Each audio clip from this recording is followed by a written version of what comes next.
ulti's going to pop off from Oracle. Hook back in from Andros. Going to be charging up that epicenter. No one's getting out of here. That's 3 going down. Disruptor, he was dewarding. Look at the damage. Oracle buys back, sweet as honey, says the big boy bear, and they are going to just crush your high ground from this. What a massive fight.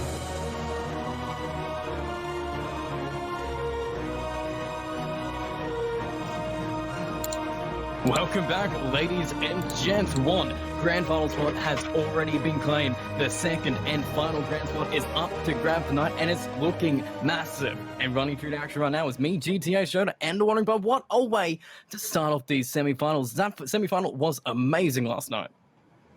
Yeah, absolutely, GTH. It was an absolute pleasure and a privilege to cast last night, of course, with a friend of the stream, ANZ Dota. We saw Oracle AU cement their position as the favourites of this entire tournament, defeating FFY V2, but it wasn't easy. They dropped only their 3rd game of the season, and FFY V2 really took the challenge to them. In the end, though, Oracle AU just held fast, and the 3rd game was a bit of a blowout. So now we're going to decide who will be Oracle AU's final challenger, the last defender before they can seize the crown, and it's going to be decided tonight between Crossfire and the NEETS Uprising. That's right, a rivalry that's basically older than LPL itself. These teams play every single season and every single series. It is amazing, but one of these teams has to prevail and make it into the grand finals here. Yeah, both teams, of course, with powerful motivations tonight beyond even their long-lasting rivalry. The NEETS, they're the defending champions. They took out the LPL Pro League last season, so this season, it's on them to try and defend their championship against Team Oracle, which means they have to win tonight in order to earn the chance. But Crossfire, they're looking to come back from last season where they had a disappointing finish and missed the finals altogether. This would be their redemption arc. That is right. Unfortunately, AGN did beat them out last season, but it seems to be an even bigger rival for Crossfire this season. The team is looking pretty strong, as we've seen every single week in Crossfire as well. Even as we've seen every single week, Tobes plays a fantastic support, but the addition, Andros moving into that position for role while Xavier goes to the offlane role, has just worked out so well for them. Yeah, exactly. We saw the lineup of NEETS Uprising just before. We talk about them every week, how solid they are, top to bottom, and how well they work as a team. But this Crossfire unit have really emerged as like a strong, cohesive force in their own right. We talk about how Balsal and Reverie handle the 1 and 2 position with a really unique synergy. And as you mentioned, Xavier has really become as much of an in-game leader as you could ask for, at least in terms of leading them around the map. His initiating and playmaking out of that offlane role has been second to none.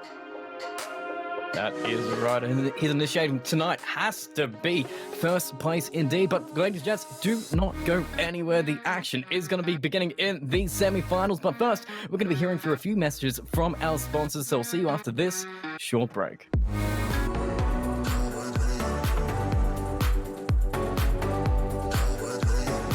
And we are back, folks. The semi-final action is about to begin. Crossfire versus NEETS Uprising. It's coming up. The action is looking pretty hot, but these teams, they are still looking pretty hot as well.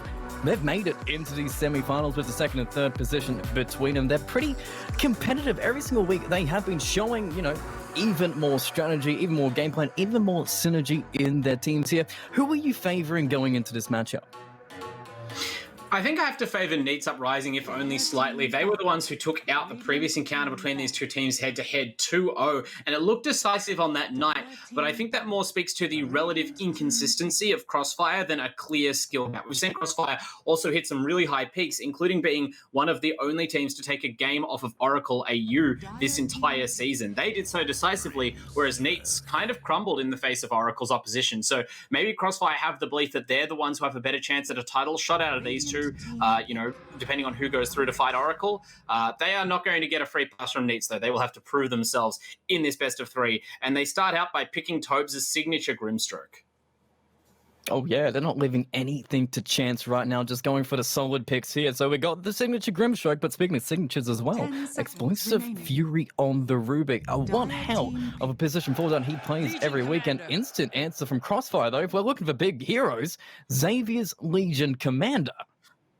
Yeah, this has probably been Xavier's best hero throughout the entire tournament. So, like, some of the times when people, their teams pick up their signature heroes, it feels a lot like comfort more so than what they think is most effective. But this is both, like, Xavier's favorite hero, it seems like, and one that Crossfire have just been dominant with, all season long. I can't fault the pick. 10 seconds remaining. That's right, but speaking of something that's been a dominant pick every single time, maybe it hasn't been perfect in every single series from Need Uprising, but Cozy potentially back on as Queen of Pain again. So comfortableness for Cozy, always great to enable him to dominate from the mid lanes and Need Uprising. They're playing it a little bit safe in their drafting the first 2 picks.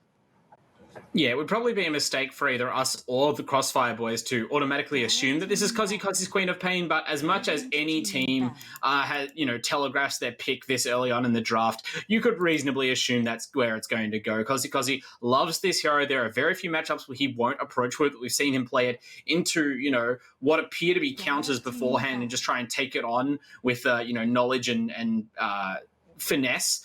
And mostly it's worked out, so it's hard to fault. That's been like the most interesting part of Neat's drafts for me so far this season is how are they setting up Cozy's mid lane, because he does have such like a tight cluster of heroes that he enjoys playing. 10 seconds remaining. Radiant team. And one thing to note as well, Crossfire have been banning the main carries that Need Uprising have been going for, the Lone Druids, the Enchantress. They have left a certain opportunity on the board.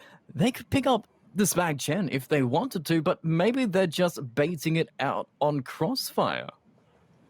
Yeah, it's interesting. Spag, of course, has been so dominant on either Enchantress or Chen. They're nearly interchangeable in his hands, it seems like, most of the time, because he is so effective in bringing that high impact early game rotation. But in their last matchup where we really saw Spag get that hero pick, that was the match that Neats lost to Oracle. And in both of their games, Spag got kind of outplayed at his own game, maneuvered into picking the Chen against an Enchantress. And we really saw there the gap between what those heroes can do in the early game. So I don't know whether Neats have been maybe spooked off of the Chen, whether the current patch is in a position where Spag doesn't feel comfortable or as comfortable picking it early on. You're right, it seems to have been left at a lower priority level this time.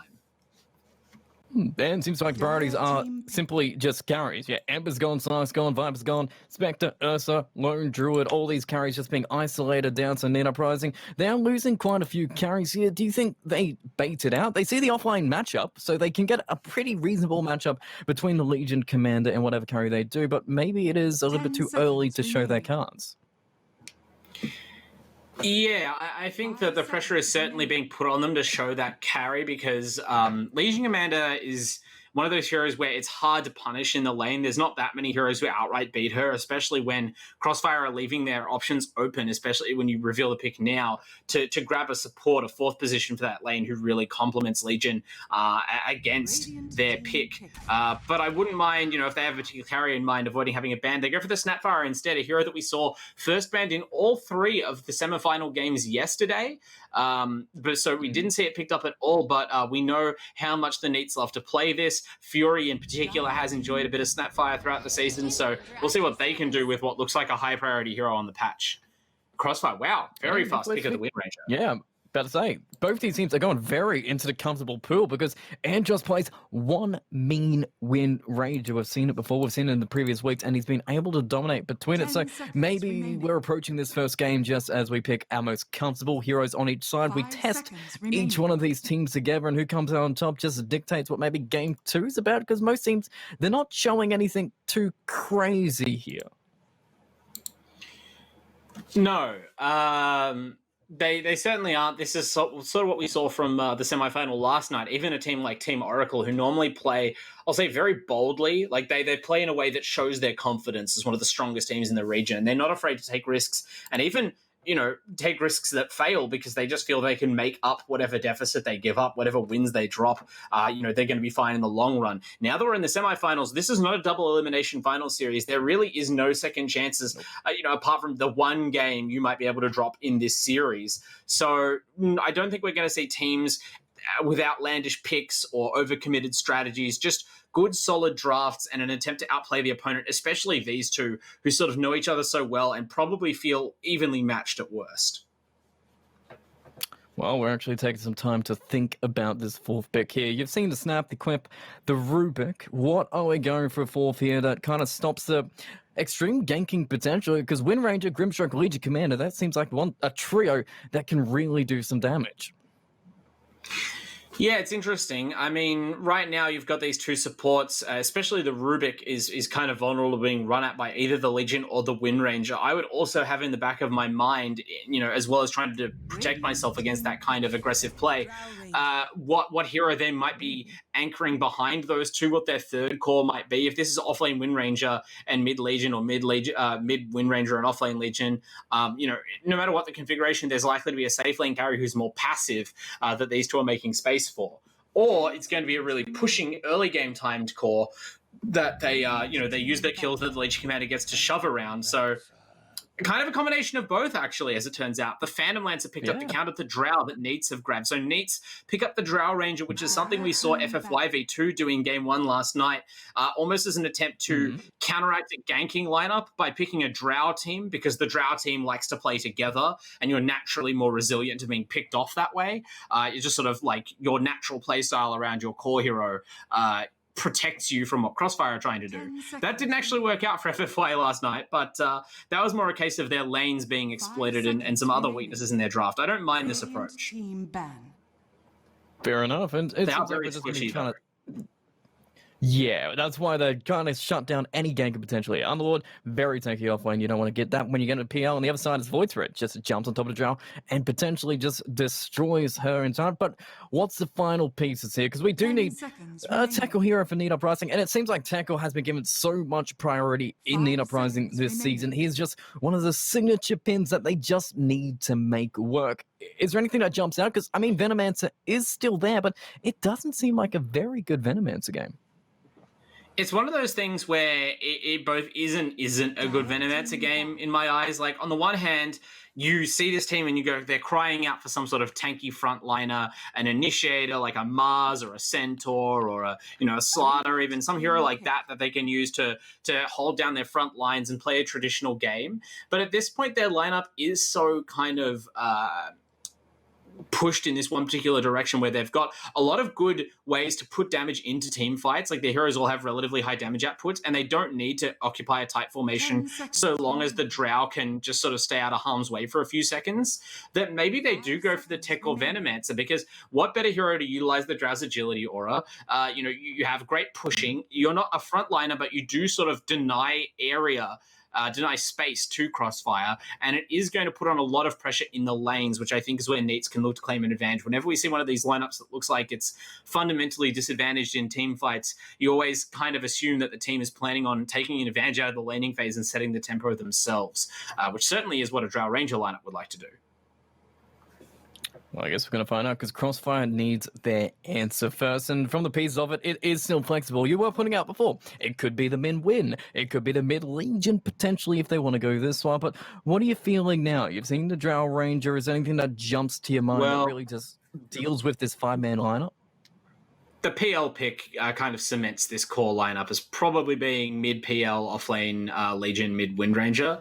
So here for this last support, I wouldn't mind either seeing some sort of Invis hero, maybe like a Nyx Assassin. There's a lot of AoE damage there. It's a natural counter. I don't think it's banned. Natural counter to Snapfire's ultimate. You can break off the Mortimer's Kisses very early on. You can find out heroes in the jungle, because these heroes are going to be playing spread out at least for a short time in the early game, and then later on you're going to be scouting out their positioning. They go for the Invoker instead, but assuming this is a support Invoker, I guess it could be a support Wind Ranger, right? Does Andros, I feel like we've seen Andros play that? Mm-hmm. Yeah, I was about to say, because it is one of Rivery's signature mid-heroes is this Invoker. 1 week, it did kind of get shut down quite a bit, but I believe that was against a Viper, and this matchup seems a little bit more favored, so if Rivery can actually get his chance to show what he's got, Tornado seems to be a great skill this game, but then Need Uprising to go, yeah, we're just going to bully you down with the last pick of the Timbersaw. This has, I'm pretty sure, been like the ultimate 10th pick hero of the LPL Pro League. Timbersaw coming up for multiple heroes. It was contested in the drafts last night in the semifinals, and we need no more proof of how effective this hero can be if it gets a good start, and if it is in the right lineup. It actually lost last night in a game where it was finally picked up, despite having a really great setup to the laning phase. But I don't think that means that Tech Core is on the wrong hero here. I really like this. It's going to make it difficult for Crossfire to advance into the lineup to interrupt heroes like Spag and Riz from putting out their range damage. It's going to punish Legion Commander's Duel. It's going to punish the Phantom Lancer Illusions. And I think this Reverie Invoker pick, as much as Reverie is good on the hero, I don't know if it grants Crossfire any new strengths or some sort of drastic advantage. So I feel as though Neat's got the better out of their last picks there. So Neat Uprising taking game one in these semifinals, because these games are crucial. You can't drop one because you don't want to give a chance for either Crossfire or Neat Uprising to just win one more game to make it through to the grand. So these picks have to be crucial here. And I mean, for what it's worth, Crossfire, they still have gone back to comfortability. Bounsu on the PL, Angels on the Wind Ranger, Xavier on the Legion, Tobes on the Gripshock, Reverie on the Invoker. They're just basically signature heroes for all these players here. And then the other side as well is basically more signatures on top of more signatures. So much comfortability between it, but is it enough comfortable? Can you see a way that Crossfire can really just take control of the game away from Neat Uprising here?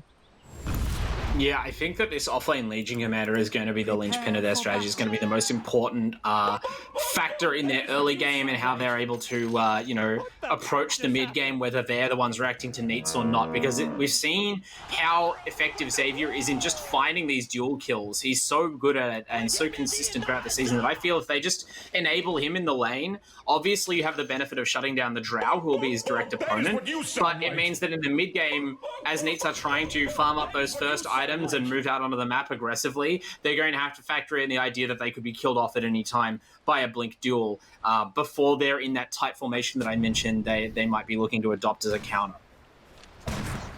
Well, I guess, before we start one of the most important games of the season so far, let's do something pretty important in itself. Thank one of our sponsors for tonight, Vodafone, our mobile partner. Always bring great quality calls for all your friends and family. You can pick your phone up, dial it in, and you'll get some great quality calls, never dropping out before. So we like to thank Vodafone for sponsoring this entire season, all the way through to these semi-finals, and we appreciate their support every single time. Yeah, exactly. It's always great to have these sponsors supporting us throughout the LPL Pro League, making sure that we can continue to have these high-quality teams and support the best Dota in the region. And so now we see these teams sorting themselves out around the bounty runes. Looks like a bit more of an aggressive stance than we had in our semifinals last night. They're not afraid to go in and risk first blood. As we see, it looks like a melee match. Multi-shot was taken up by Riz. Fury's got to be a little bit careful himself. He's chasing down Toads himself, but Bouncer is coming to bring it, but the damage is going to be there from Fury. So a whole bunch of aggression here, just securing even runes between these two teams here. Interesting thing, though. Drow Ranger with the first point in the multi-shot. That's going to cost him in the laning stage, right? For a time being, I mean, it matters how long it takes you to get level 2. Obviously, you're in a side lane, so it could factor in, but I think the most important part is that you don't have that situation where you skill something odd like multi-shot and then give up first blood. We saw that happen in a couple of games already this season, including in last night's finals, and it can actually snowball and cripple your laning phase, whereas here I think you're going to get away with it. Multi-shot's not a terrible skill. It doesn't leave you without the capacity to fight or give your opponents that much of a look in, and I'm sure that whatever else we're looking for, be it the cold arrows, we'll have them up very soon. In fact, multi-shot can multi-shot be dodged by Windrun? I don't think it can, right?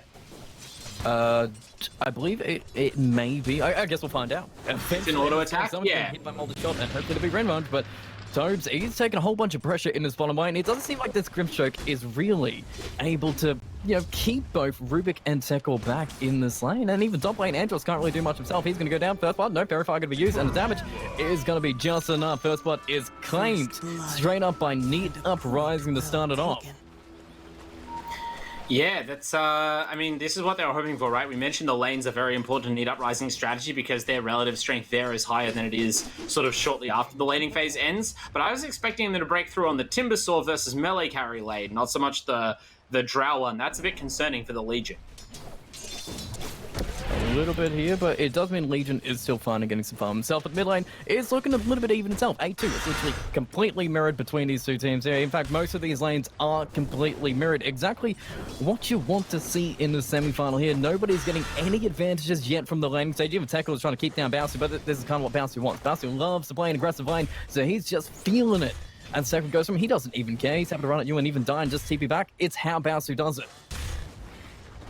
Yeah, exactly. I mean, we mentioned the synergy between their 1 and 2 positions, and to go into slightly more detail now, Baosu in particular is this very aggressive, combative 1 position, much more so than most of his counterparts in these top regional teams, and they use them to make a lot of space and to sort of disrupt what enemies expect from the laning phase.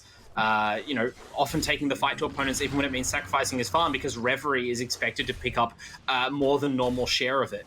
Baosu now chasing down the crew, as we can see here, just having a force engagement. He gets Reverie's carrier.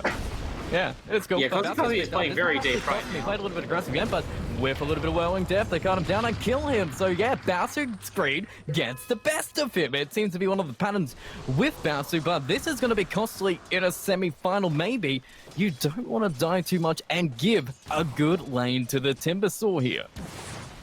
No, you certainly don't want to give the Timbersaw a better lane than the Timbersaw already gets by being Timbersaw, but I think you have to factor in, like, Baosu's strategy to your expectations, right? Like, when we say that you play more aggressive than normal for a very high skill player, that doesn't mean you play with a safe amount of aggression, because if it was safe, any top player would do that. Baosu definitely takes unsafe risks, that you wouldn't expect from a carry player, and sometimes that means that he gets punished. But Crossfire have proven time and time again that they are capable of making good in the long run.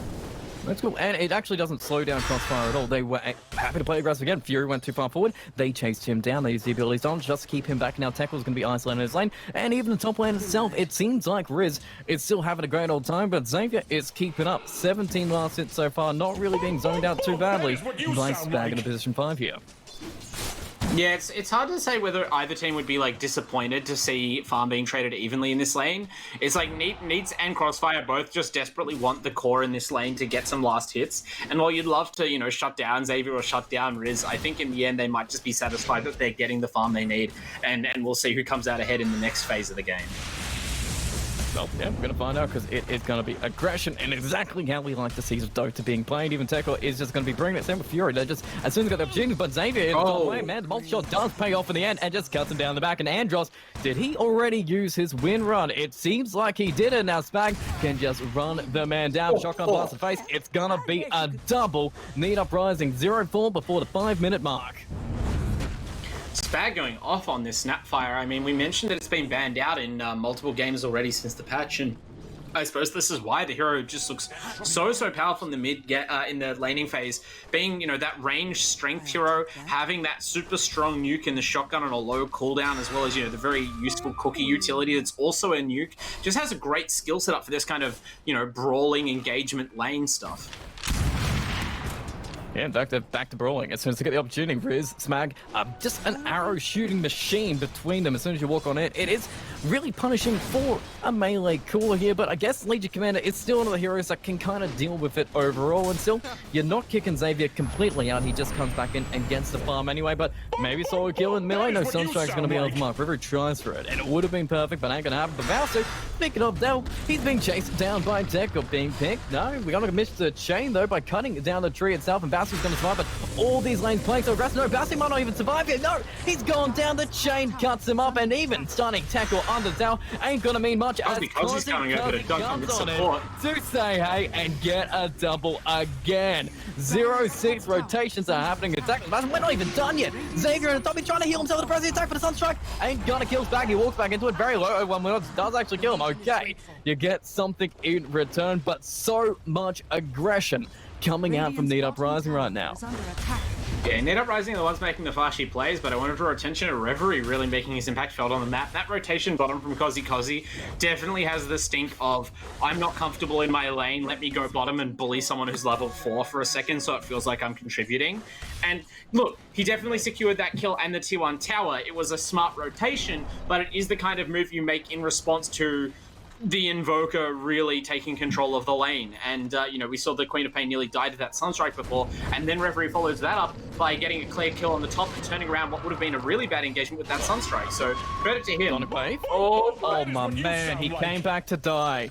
Bowsu's dead again. That's really punishing. I mean, we talk about how Bowsu plays in a way that often means taking deaths, so he's certainly used to being in the back seat a little bit as a carry, not one of those people who needs to be ahead on gold to have an impact. But there's a limit to that, right? Like 18-0 on the CS is what's really bad. You're not just farming out your waves and then taking a fight and sometimes dying. You're being killed at times when you're missing creeps as a result, and it's crippling your acceleration and even your first farming item as a hero like PL, who really needs a couple of items to have his full effectiveness in a game. Yeah, and we're only talking about 7 minutes in, but it's already being a 3k gold lead. The heroes that want the farm have the farm, and that's a pretty scary sight because even if you look at the Invoker, I mean, seems to be a minus meta again since we got a little buffs here, but Invoker's going back for the minus, so it's going to be a little bit slower before Reverie joins these parties here. Can Crossfire really cost it to have 2 cores that really just need to spend, what, the next 5 minutes farming? Yeah. I mean, luckily enough, the Invoker contributes to the map pretty favorably, even as farming the sort of this signature of this hero throughout its entire, you know, history in the competitive meta, especially the sort of Midas building, you know, Quas Export Invoker, and they have the perfect core to take advantage of it. It used to be the Faceless Void off lane. Now we have Xavier's Legion Commander, who's going to be setting up those Sunstrike kills with the duel. It all comes down to how does Neat Uprising play the next few minutes? Because if they just also decide to try and farm, they are going to give Xavier opportunities, and we've talked how good he is at finding those. I have no doubt that we'll see some Sunstrike dual kills come out and kind of swing the advantage back Crossfire's way. But if the Neats are able to, you know, buy whatever items they feel they need and group up and maybe start pressuring a couple of towers, go on that tier 1 mid, which they're actually drawing a line to right now, it's going to make things a lot harder for Crossfire to turn favorably. That is right, putting aggressive in the mid lane and going straight for River, trying to take it down. Does he have invis? He can go invis. Did we bring some dust or a sentry? No! We didn't at all. We thought we had the control, and it is gonna cost us. Everybody's rotating back. Xavier coming on in, the X-Well charge, and finds himself Cozy. The Jules coming, the Meteor's dropping, and they get themselves the dual damage. Xavier already on the board. River just takes back. He can't go in this again. Time so low. Tackle's already coming. Needs another chain. Can he do it? Well, down for twin. One right click puts him down. But in the back, Fury's going to get cost too. This was looking like it was just going to be a clean pick off from Neat Uprising, but it is going to cost him. Maybe then get a couple kills back in its bag. Gets arrow, can't actually deny himself to the creeps, and it ends up being a triple to Crossfire, but they do at least get the 2 kills against Crossfire there. But what was looking like a clean initiation, it just got dirty real fast.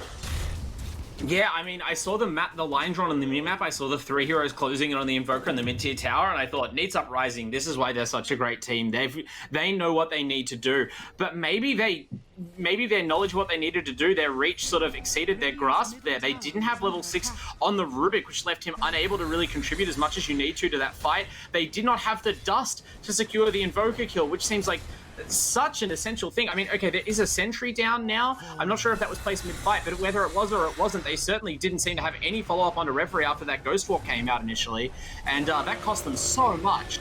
Is this who you want to fight? I mean, you got a whole bunch of magic. Okay, yeah, he's gone. He has Sonic Wave. That magic has him down. Sonic Wave between them. It's all 4 of them, but they're going to be leashed back. The Soulbite is perfect from Toes, but can the kisses get him a kill? No, it is not landing on anybody except for Toes, because Cozy blinked in the trees and found him. So Tobes getting killed out of that initiation, but you lost yourself Tackle, the big beast himself. And I guess the best note right now that Neat Uprising can take it out of these past couple fights here is that Riz really hasn't had to join them. Yeah, and I'm going to assume that Riz is mostly responsible for the fact that despite both of those trades pretty clearly went against Neat Uprising, their gold lead has only increased during that time. You know, they're tying up Crossfire's heroes at the least, and even though they, you know, the last fight was 3-2, this fight was a support traded for a farmed core. You know, they are the ones who are sort of feeling strong at the moment, and as long as they're maintaining and even building that gold lead, it's hard to fault them for taking these engagements the way that they are. Well, right now we can take another engagement because we got another duel, and with Sunstrike come down, Fury is dead. Xavier fighting up everyone he can see. The Sunstrike because is going to give him away from Blinken, but we're going to be running. Duel is down, but the kill potential is going to be there from Crossfire, so everybody just evacuates on the side of Need Uprising. But again, they're giving more duel damage to Xavier, and we've seen him play it week after week. If you enable Xavier on this Legion Commander, he can carry the game himself.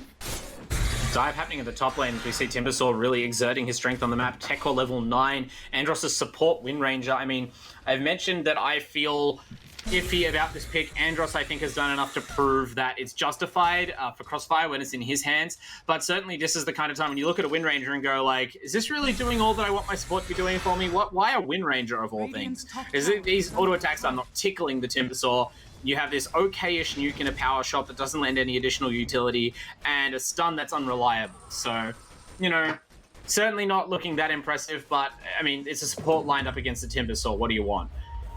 In the meantime, Need Uprising have... that's exactly what we want. We want to be fighting in trees, running between them. Cookie is going to miss, but Tonic Kinesis is going to land to himself. No, we do have ourselves a doppelganger. Get back, and Soulbine's going to turn it back the other way. Exalt's going to stun up Cosmos for now, but do they have the damage coming out because the land and Sunstrike's going to come on in. Doesn't kill a single soul yet, but with the jewel on this bag, it's going to keep those kisses back, but no jewel damage for you yet. Shotgun going back. Andros still alive, but Xavier, he's just going to be charging forward, getting that kill himself, but will it cost him anything? No. He can just run down back to the safety of his tier 2 in the mid lane. They're going to be losing back. They wanted Baosu again, but another potential clean pickoff got a little bit dirty because Crossfire, they're ready to respond, but actually Kazi, he's found Baosu. He got the Sonic Wave on the Baosu, and they got what they originally came for. Okay, looking a little bit better at this point. I'll take this one. I don't know whether these teams actually got to practice or play any sort of scrims with other, training partners for this game. This feels like a little bit of a warm-up match. Fast and loose Dota being played as Tector kind of wanders into a multi-hero gank himself. I mean, he is a Timbersaw, so he might not even die for this. Manages to avoid most of the stuns, turns Reverie, has to be careful now, and just gonna leave. So, that was kind of fun. He doesn't even care. The benefits of playing a Timbersaw there, ladies and gentlemen. You can just kind of wander into any amount of crowd controls and spells and be basically fine. Meanwhile, on the bottom lane, Fury might not be so lucky, but he is level 8 on this Rubik. He's the same level as the offlane Legion Commander right now, so having a good game, but it's true. Does get caught eventually. Sunstrike's going to be landing, more kills are going to be coming. Okay, but Crossfire, they've got one core that's really enabled here. If we're really looking on the map, you've got the Invoker who's farming up the miners, but he's doing other things right now. Xavier actually really carrying this game real hard, but Baosu is still faltering. He's still dying, he's still losing some gold himself, and he doesn't even have the farm priority to really get back, because that seems to be going to Rivery here. And if we're doing the flip side, Need Uprising, they've got a Drow Ranger who gets the entire map basically to himself. Who's more comfortable here? The Drow Ranger with Hyper Farm, or the PL who can eventually come back and counter this Drow Ranger? I mean, that's a bit of a loaded question. It's clearly the Drow Ranger, but it's not just a question of, supposed safe laner against safe laner. As you mentioned, the farm priority is being given over to the Invoker right now. So it's more about who's more comfortable with where their farm's going and how much is coming out. Is it Crossfire or Needs as a team? And I'd argue that the way that PL works, if Baosu's actually going for this Manta style, first of all, so I think they just recognize that Baosu, having struggled in the laning phase and being against the heroes he's against, just maybe isn't the hero that they want to try and rehabilitate straight away. And this is something that we saw done by FF5v2 in their successful game they took off Oracle last night when their Shadow Fiend fell behind. Don't always rush to recuperate a hero just because it's not where you think it is. If that farm is not going to be most effective on him in the next few minutes, better to farm up your Invoker and have this really powerful team fighting presence to counteract very strong heroes like Timbersaw and Flop. Deckle's running to everybody though, but it is Deckle. We've talked about it left and right, but the play now might be the thing that turns back the other way with Sunstrike out. He doesn't even die yet. Maybe don't get dual damage, maybe get the silence. He's still alive, he's still running, he's still good. He should have another chain with the sun coming out from Furies. Pick on up, the telekinesis, it saves his life. Deckle's actually fighting Kazi. He's jumping in at the same point of time. Baosu, he's trying to actually go on the Riz, but Riz just turns out back the other way, and Kazi leads again. Gets another kill. We've lost Andros, we've lost Baosu. Are we going to be losing any more? No. Need Uprising just completely demolish the smoke attempt from Crossfire, making this goal lead up to 10k themselves, and they are in a fantastic position to push this tier 2. Catapult ready to go. Riz super farmed with 2 other cores hyper farmed themselves. Need Uprising right now, they are looking potentially unstoppable. Half HP, maybe Xavier can get something done. The blame out, not gonna happen. Can't really do it. There's too many reinforcements. In fact, Cos's gonna get a mega kill streak as he kills Xavier. Has to watch out for that multi-shot. Help of Fury, but Xavier, oh my man, he's gonna do John with Arnold's back, but it is just Spag. The heroes you've lost on your side are insane. In fact, not even up because just jumps on in, looking safe for Andros. In fact, he's gonna get the double. Xavier's dead, Andros dead. The combination between the Fade Bolt and the Scream of Pain just causes the pain, the crossfire as they're falling apart. It's now 11k gold lead, 16 minutes in these towers. They're looking like they're about to fall down.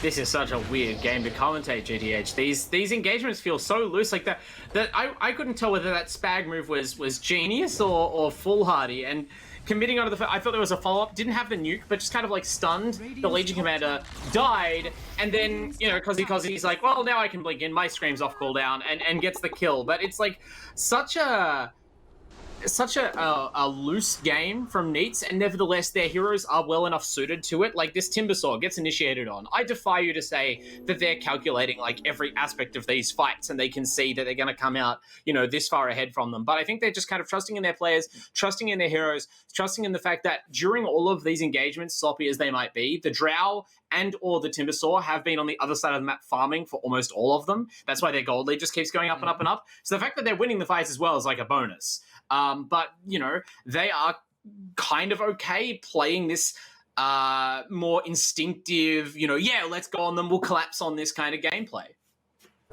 Yeah, it seems kind of similar to a lot of situations where Crossfire do find himself in. We've seen him play against Oracle. Maybe they did have an Alchemist during that time where they got to come back in, but these guys, they don't actually falter. They are able to really just rest on the laurels, go back, play a little bit safely themselves, and wait for their opportunities. And Rivery, he's still got a whole bunch of fun. Maybe there's a little bit of opportunity here, but Toes, he's trying to ink spell back to safety, and actually Cook is a little bit off the mark, so he is absolutely final as Tackle charges on him to chain. Can Andros even save? Yeah! Alright, he's going back. Xavier's like, okay, man, no. I am not going for Tackle at all. Every single time I duel him, I goddamn die, but these towers, something's gonna happen to save them because Riz, Tackle, happy to just beat them down the way. They've got overwhelming odds. Okay, the creep's gonna be gone, but Riz is still gonna be hitting them comfortably, and another creep wave is about to come in. Yeah, and again, while they were all messing around with Tackle there, Riz is just shoving the lane in. They're not all backing this Timbersaw up looking for a fight. Oh, there's the duel. He's very low to coming in. Alright, but we get Xavier first. Tekel gets the dual damage. Cozy is absolutely unstoppable, and your initiation just fell apart again. 11-17, looking pretty sketchy at this point. Do you think if actually Crossfire do just rest their laurels on Bouncer here, who's just trying to farm the map himself and get to that peak power point, they'll have enough time to do it? Because Nina Uprising, they don't look like there's any brakes on their train. No, I mean, the farmer's going to Reverie right now because the Invoker, of course, is so instrumental to holding the high ground. And I think Xavier's been doing a great job of finding the pickoffs, as I all but knew that he would, right? Like, we telegraphed that very early on, and that was clearly their game plan. But just the way that Neats have played this, the way that they've both been aggressive and focused on farming have kind of meant that it doesn't matter how many of these dual kills go to, you know, Xavier, at least in the short term, because, you know, the Timbersaw is not their primary fight. He really is the tertiary core of this game. This is not one of those, like, Timbersaw is your entire net worth lead games that sometimes happen when the hero snowballs out of control. And, yeah, as you mentioned, Cozy is on a huge kill streak. He is not the one giving up his life in these fights. Riz is not the one giving up his life in these fights. So, I mean, Crossfire are setting themselves up to still be in the game. They have this strong Invoker to defend the high ground and this farmed Legion Commander who offers them a bridge to the late game, even as their, you know, PL continues to suffer. He's behind Fury's Rubik on the net worth charts. Kind of scary. But yeah, their margin for error is slim, and it's not clear that they necessarily win at any point in the game. They are hanging in there in the hopes that Need Uprising make a mistake. Dire's top tower has fallen. Well, hopefully there will be, but you don't make too many mistakes when you're hitting towers. So another tower going down to Need Uprising. They will get a top tower themselves for Crossfire. So a little bit of gold for them. Maybe the Mantech will arrive eventually for Baosu, but still, it's that 10k you're looking at. I mean, the closest item we've got is Xavier's Blink Dagger, which is about 300 gold away, and they still have that great combination to really utilize around it. Maybe that's just the avenue they need to go. Now let Baosu do his thing and just work with Reverie to get some single pickups. I mean, on the possibility that Need Uprising get caught out singly, because they're just looking like a team right now. I mean, they've been getting single pickoffs all game with this duel. They've been very adept in finding the windows where there's the big ultimates on cooldown, like the Mortimer's Kisses that's been the primary counter initiation. As Kozi eventually catches Baosu, he's silenced. He's got silence. He's taking some chip from these. Misses the wave. Man, do not look at that Sonic Wave. That's a little bit awkward. Even the Cookie's awkward too, but we're going to take it. We're good. Bowsu's dead We anyway. threw so many heroes that we blotted out all sight of missed abilities and just kind of mopped them up. Yeah. It's cool. Everybody's That's there for fun. But Yeah. that's kind of scary. Baosu is dead again. Well, but we do have 3-man smoke. Okay, so maybe we can get something out of this crossfire between 3 of them with a Sunstrike on top. Should be an easy kill on mostly any hero except for Tekor at this point. And with a Roche opportunity coming out from Need Uprising, maybe this is what you want to take advantage of here. Sentry's being placed down, but you still have a pretty good Roche defense lineup unless you have a DD on a Drow, which if you you poke at the bear's happy to shoot right back on at you. Even if you're on high ground, she'll just walk right on up there. Yeah, I mean, Neats have bought themselves with this lead the ability to really dictate the fight, or rather be comfortable in whatever fight they take. And yeah, they're just going to go here. No, to be found. He's gone instantly.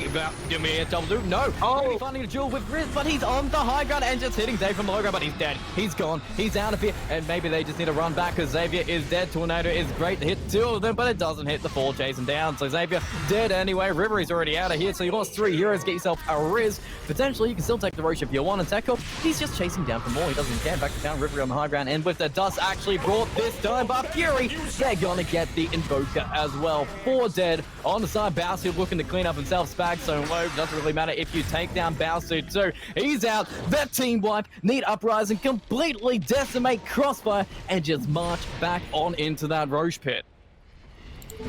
Well, look, Revery's play on the Invoker has never been in question, but I did question the Invoker pick at the beginning of the draft, and there, I mean, it's done some work this game, but now we see they've put all of these resources into the hero. They've acquired the item they were shooting for, the Aghanim Scepter there. You saw the Cataclysm. That was as big a Cataclysm as you can really ask for against a team of Need Uprising's quality. It decimated most of their lineup, left several heroes extremely low hit points, and they still weren't able to capitalize with even a support kill.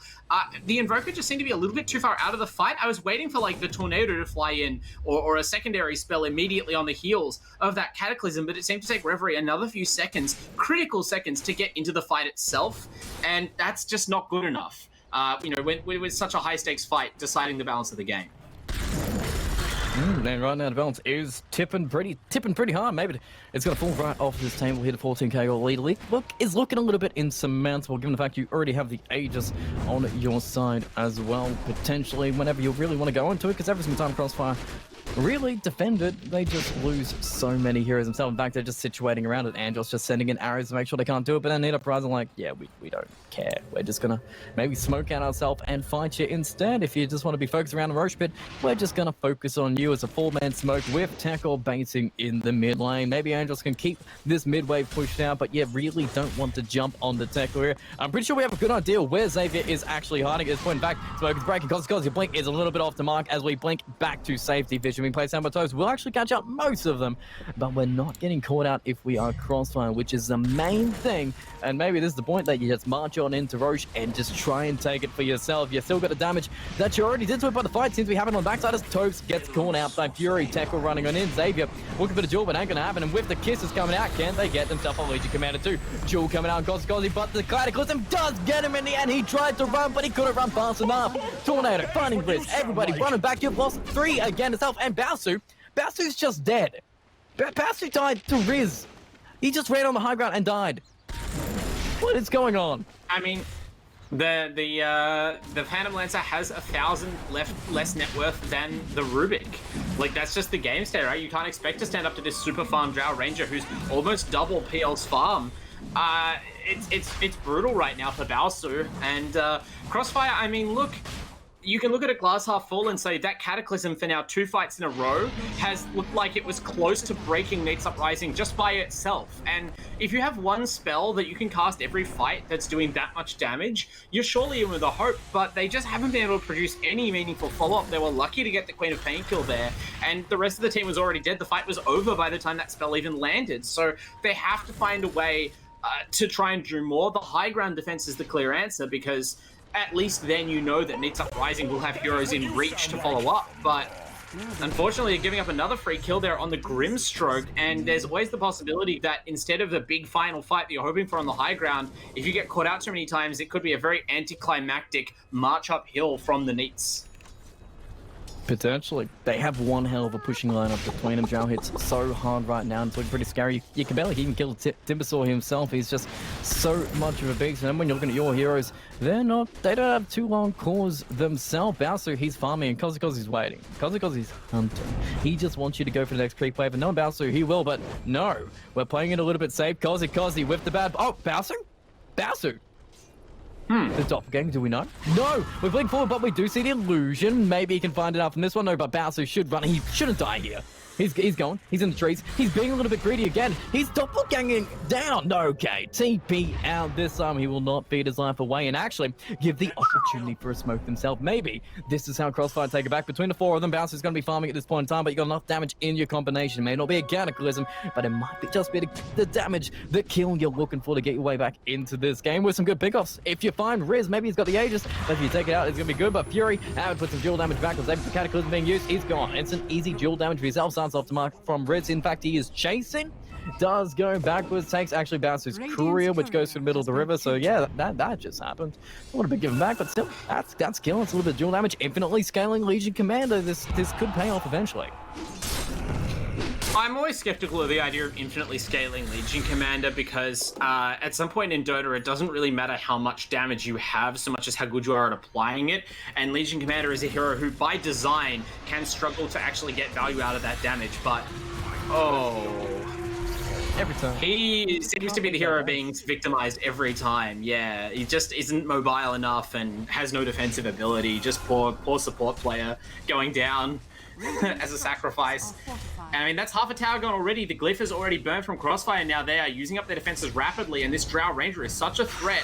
Can they discourage her? Reverie's Invoker is getting pretty farmed. It's just a question of whether they can, they have to be able to win a team fight to get some control of the map back to then use that hero to get their, their Legion and their PL back into the game. Xavier, for all that he's done well so far this game, has just gotten 0 farm for the last, 15 minutes? 10 minutes at least. Pretty much. He's been working on BKB for quite a while, and it seems like he does need it, but maybe they can do tackle. No, he's got a pipe, so it's going to keep everybody back, and Riz is going to be doing damage onto your buildings, because buildings don't respawn, so if you take them down, they ain't coming back, and maybe it seems like Neat Uprising, they don't want to come back. They want to stay unless it gets soulbound, and with a double duel with the Cataclysm, that's the opportunity looking for tackle. He's dead. The Age is going to be popped, but Riz, he's behind. Can you leave this Drow Ranger behind? The kisses are coming. Fury is dead. Balsu, he's getting killed. Riz not get a man drop it. Now he's got a man fight. His marksmanship is broken, and it looks like you're going to be breaking Riz too. Tornado's coming. Sonic Wave completely whips, and now you've got yourself the big one. The Drow Ranger's dead. The Glimmer Cape means nothing, and you've taken out 4 heroes. Crossfire looking for the opportunity. This is that. Right there, they are back in this game. Exactly like I drew it up, GTH. It's the high ground choke point, the bane of every team in Dota 2. Famous captains have said it. You can't lose the game until you try to go high ground.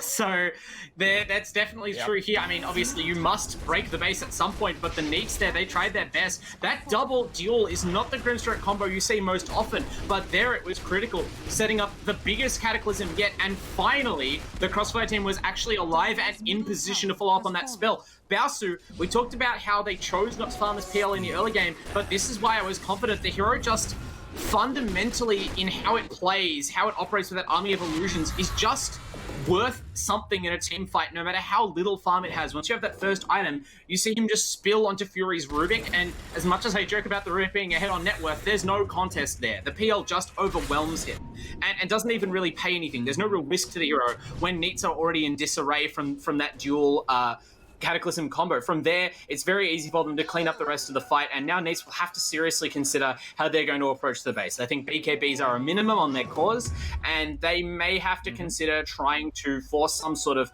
preliminary engagement or preliminary pick-off, drain some of the buybacks from Crossfire before they just try and brute force the high ground again. They've been put on notice.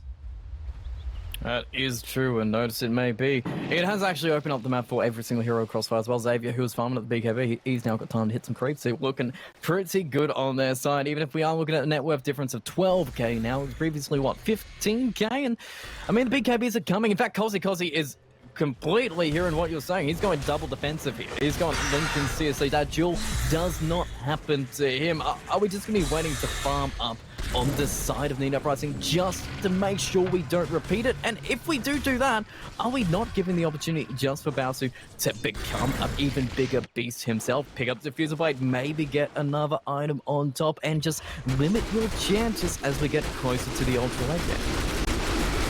Definitely. Committing to farm as the Neats is definitely also committing to allowing Crossfire to farm their next items as well. But you have to remember that the Neats are, they can't see the display on the board, but I'm sure they're aware. They are still 13,000 gold ahead. And their heroes do scale into the late game as well. It's not as though they have a real window that's closing on them right now. The window that closes is if they give away that lead entirely by throwing their bodies at the high ground. As the duel comes out and there's a kill on Cozy. But will they retaliate? But Xavier, this could be good in return, but what damage do you have between you? Okay, stolen duel, but I don't want to fight Xavier. He is pretty scary himself. Fury is giving another duel to Legion Commander, and we're not even doing Yule Scepter, maybe tackle going, Xavier going, finishing it off, and my man, Xavier's like, yeah, I just got 2 for the price of 1 there. Thanks, guys. That was one of those plays where Fury's brain was so big that it collapsed on his spine, killing him. He's like, I'll steal this duel, I'll duel this Legion Commander, and you can cast Mortimer's Kisses. And then Spag was like, what? And then by that time, Fury's already halfway through the duel, eating Moment of Courage procs, like, cast Mortimer's Kisses! And unfortunately, that spell just kind of takes a while to chew through Legion Commander's hit points full. Man, when Spag activated Little Shredder and immediately activated triple Moment of Courage procs and almost instantly died, I about had a heart attack. That would have been a clip for the ages. As it is, I think that's a sign, both a powerful psychological blow, obviously, to the Neats, and more in general, a sign that Crossfire are definitely still in this game. The fact that they got all those early kills on Xavier is critical to him being able to swing the fight in that way, even given the opportunity that he was. And the fact that, they have this PL hero specifically is what's enabled them to play this bend, not break strategy. It shows how smart the decision to allocate the farm to Reverie was in the first place. Well, Topes, he won't survive. But that's kind of what Topes is used to at this point, because everything is looking much better than it was a few minutes ago. Everybody has been following up. Andrew, Xavier, Baosu. Reverie is now top net worth, which is looking amazing. As an Invoker, when your Drow Ranger still doesn't have a BKB, she went for Lincoln's first. So only Cozy has that magic immunity, and that is gonna be costly if Reverie can just get on top of this Drow Ranger. Yeah, I mean, the decision not to build that sort of defensive item a bit sooner from Neats when you're playing against Invoker, I mean, it's always a tough choice to make when you're trying to close the game out, especially when they were kind of just winning by such a large margin that it felt like it almost didn't matter what they did. But you did leave a door open, and Crossfire have now, kicked their leg all the way through it and are beginning to advance into your home. So perhaps now you regret not building it earlier and wish you could take those farm decisions back. Better late than never, though. Cozy with the magic immunity. I'm sure Riz will have his soon. Or not, actually. Just queuing up a butterfly. All right. Does have the Lincoln Sphere at least, but I would be a little bit concerned, to be sure.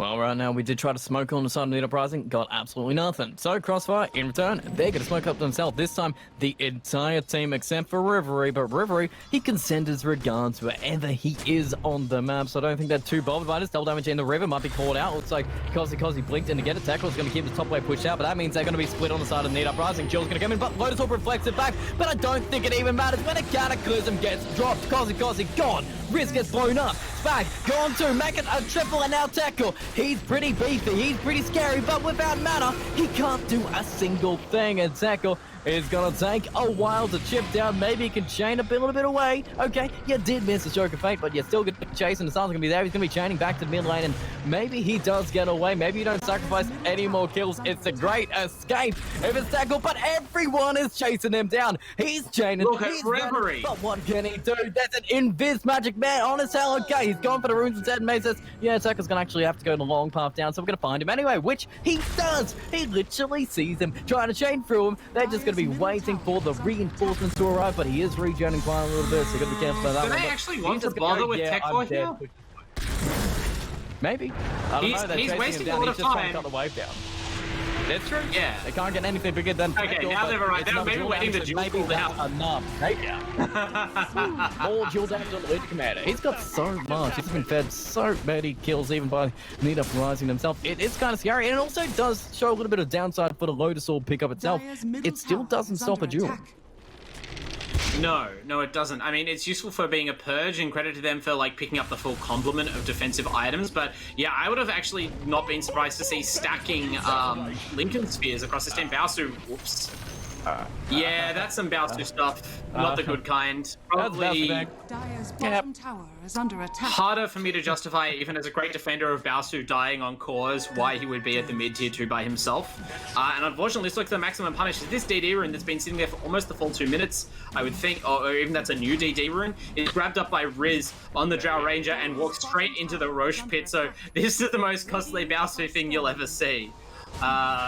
It's going to really hurt their whole comeback. They know what's happening, but I don't think they know what's going to be in time. No, they don't have time! He's not going to get a jump!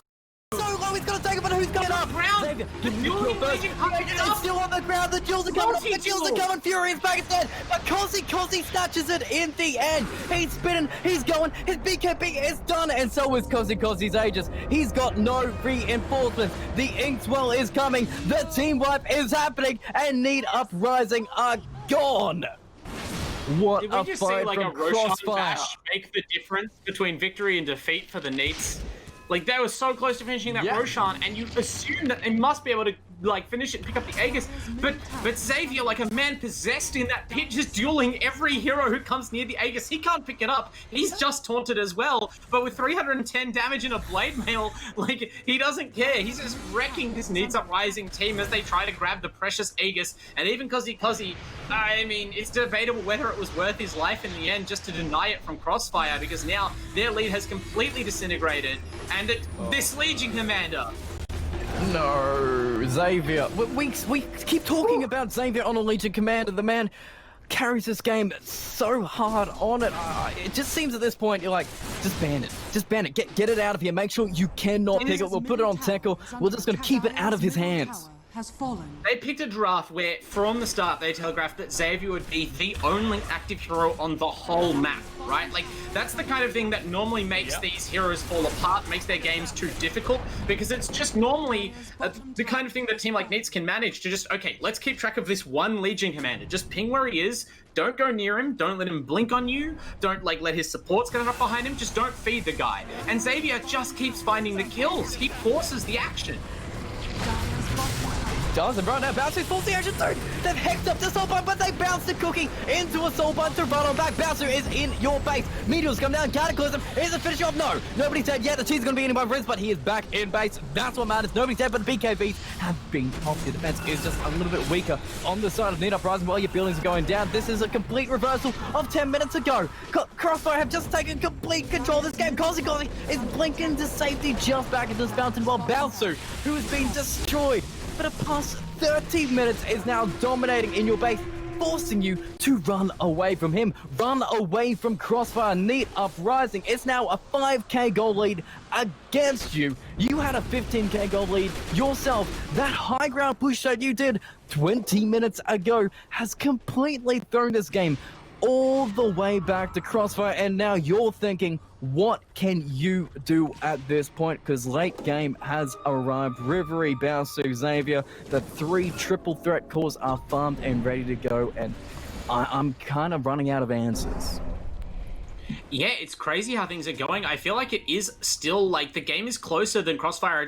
They're making it look like Crossfire have won the game already, but I don't think that's the case. The entire gold lead is Reveries Invoker. The PL and Legion are still far behind the Drow and the Timbersaw. I mean, definitely nowhere near as far as they were a few minutes ago, but on paper, you would think there's still ways for Neat Uprising to take a favorable team fight. They've just been on full tilt for the last couple of minutes as Crossfire just trammel them all over the map. Xavier is just killing hero after hero, never letting them form up, and it seems like Neats are just reeling and haven't figured out where they want to fight next. They're kind of just getting pulled apart right now.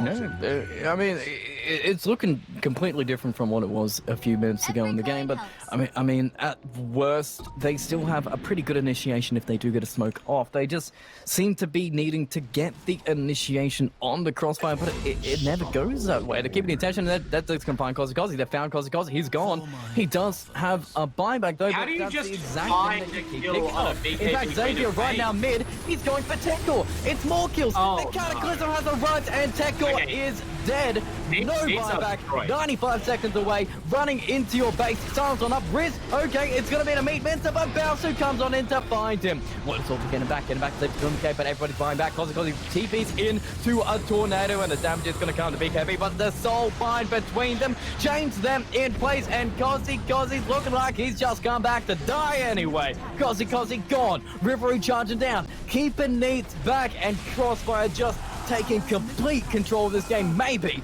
they're going to be taking game one because Neat Uprising, they look like they're out of answers. It looks over, GTH. I also do coverage for the fighting game community, and there's a term in fighting games where we say that someone has been blown up. If someone gets through your guard, you're trying to block, you're trying to defend, and you get hit one too many times in quick succession, your brain is still trying to catch up to how they got you 2 minutes ago, and they've gotten you 5 more times since then. Like, you're just so behind the play that you can't get your head back in what's happening right now. And even though they're technically still in the game, they are just collapsing. It is looking like there's no way to trying to keep everybody back. That's it. They have to. They're buying back. Everybody's buying back. Triumph Summon Baosu is just charging forward. Riz is in the air and with the stun. Okay, off the mark. The cookie maybe to save. The Glimmer Cape is there, but the meteors are coming down. Damage is happening. The game is looking completely over. The illusions are destroying Fury in his base. He's just melting the meteor. Baosu, he's in your base, looking to get Fury. He just wants Fury. He needs this just to take this game out. Fury's been punishing him all game, so it's going to be feeling beautiful for Baosu as he puts him down. Cataclysm coming in. You're stuck in your base, so everybody gets hit by Baosu. It's still alive in your fountain. It's been over a minute. GG is going to be called, and Crossfire take game one of this semi-finals. That was incredible. We have seen some statement wins, and of course, you know, there's different kinds. You see the huge stomps. That wasn't a stomp per se, except for the last couple of minutes. I feel like Crossfire have never looked stronger than that, and I'm worried for Neats. That is an extremely mentally bruising kind of loss. Like, when you get stomped, you often figure out, okay, we've lost this game by the 10-minute mark. The game probably takes another 10 minutes. We're going to sit time in our base. We're going to let them, you know, chew at our buildings and talk about what went wrong and be ready for game two. That game, I have to wonder where their heads are at. They're normally such a mentally strong team, but to be so far ahead and then have things turn against you so quickly, you can't catch up mentally to where you are right now. You feel like, well, we lost that fight, but things just went wrong. Like, next time we'll do better. And then you get caught out. You're like, well, we can still, you know, just have to not get ganked. And then the game is ripped away from you so fast. It's going to be an effort of willpower to get back into a neutral mindset for game two. Oh, you just said it yourself. It's a mountain to climb, but it's a mountain you must climb, because if you lose game two, that is grand finals for Crossfire. So Neat Uprising, they can't afford to do anything. And folks, if you're loving game one just like I am still breathless. Game two is coming up, and it's coming up after short break, so do not go anywhere. The action is going to be continuing here at LPL, and man, we'll see you after this short break.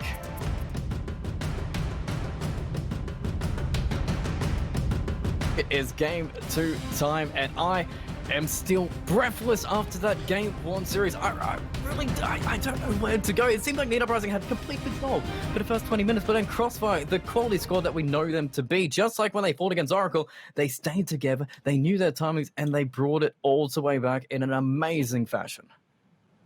Yeah, absolutely. We saw the advantages of Crossfire style of Dota and the advantages of Dota in general. I mean, it's one of the things that I love about this game is that it's so hard to answer the question of who is winning a game of Dota and by how much. And in that game, the answer to that was so slippery that I think even Neats got a bit tricked for a while there. They thought maybe that they had more time than they did, or they were more ahead than they were.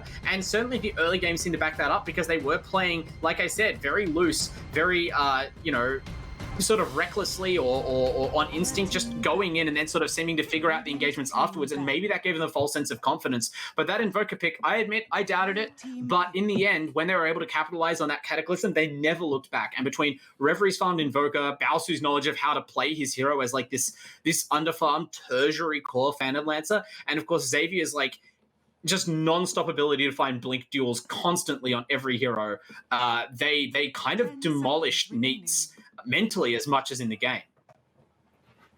That's right. Actually, we're not going to lose any time between these games here because game 2 has already started. The draft is already on the board. And speaking of which, Legion Commander, it's been left on the board for Crossfire. We're betting out a Mirana, a Ricky, a Baosu hero, but we're not really feeling scared if we are Need Uprising after game 1. We're still playing our game.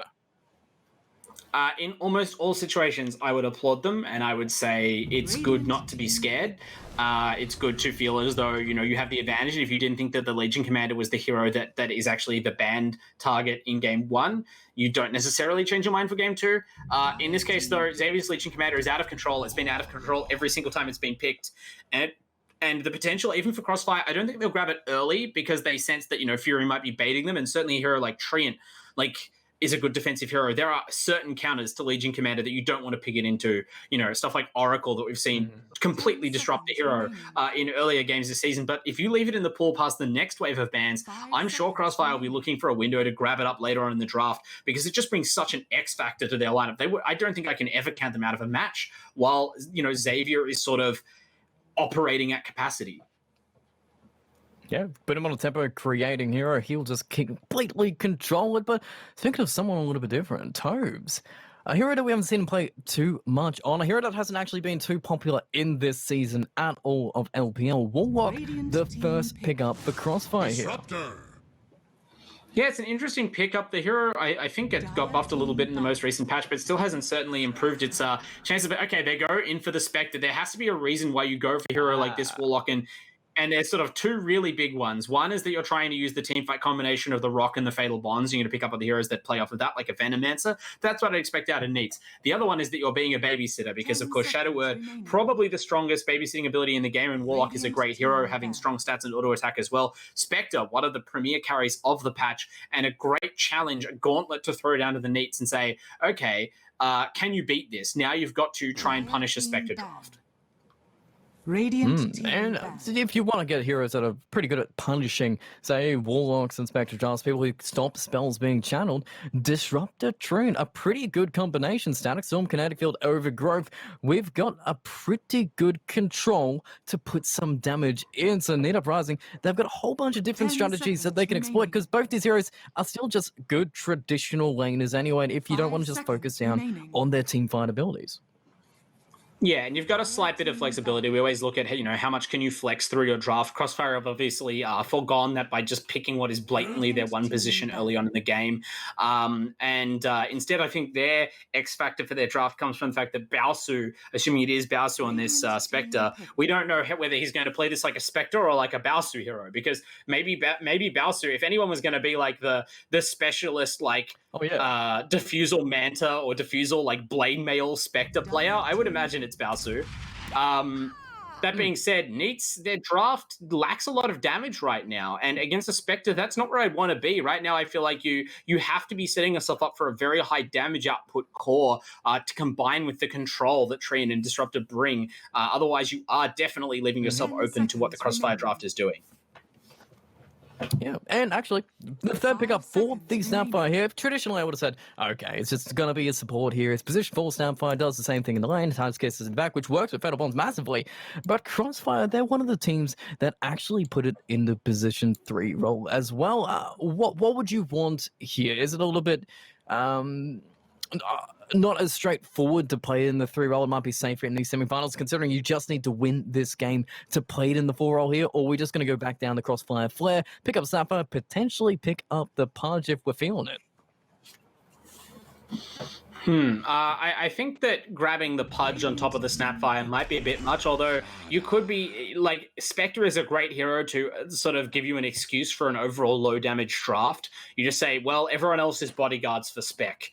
That sort of draft can be exploited, and Slardar from Neats, this is a hero I'm very interested in seeing. It looks like it's going to be a core Slardar, given that we already have Treant and Disruptor. I mean, look, it depends how the rest of the Crossfire draft goes. I would love to see a carry Slardar, one position Slardar. I am a traditional believer in this hero. It's just personal preference, as well as, preference of some of the players I play with personally. But I feel as though the hero has been buffed in that direction more recently, and it is a great way to take on Spectre. You peak much earlier. You counteract Spectre's natural tankiness with your ultimate. You apply heavy control. Like with Bash and Sprint, it is no trouble to keep up with Spectre and prevent her from slipping away with Haunt or Dagger. And you can play an extremely fast tempo, as well as kind of doubling up your carry role as your playmaking initiating kind of hero, which of course lets you kind of get that ball rolling a lot faster. I don't even mind it. Even if you really want to go down that angle as well, he's a natural silver edge builder, so you can break Spectre pretty fast and keep that tempo up. But Crossfire, they've got their own tempo. They've got their own damage and some good setups as well. Tusk, a hero that has been really popular in LPL in a few weeks so far, but has been very devastating whenever it gets picked up. Able to get off those pickoffs, able to make those rotations, and secure the game for a Spectre who's going to be farming for quite a while. Yes, does fit quite well into the Protect the Queen lineup as well with Spectre, since Snowball is a very unique and powerful saving ability. It's not always effective against the Disruptor, of course, because you have to get pretty close to someone to pick them up in the Snowball. And if you're that close to a Static Storm, you might not be able to cast a Snowball. But certainly it's a way to set things up, to get the Spectre on top of targets or away from targets, and even a way that you can follow up stun from something like the Golem. You can take your time and line up like a multi-hero Snowball stun, which is not something we usually find ourselves saying.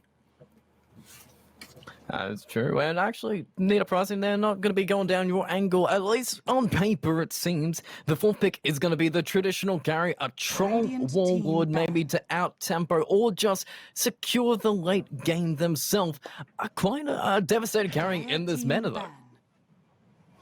It's interesting, to see that even if they aren't going for the carry Slardar, they pick up the Troll Warlord, who is very much along the same philosophy as the Slardar, apart from the the fact that it's not going to be your blink initiator like the Slardar can.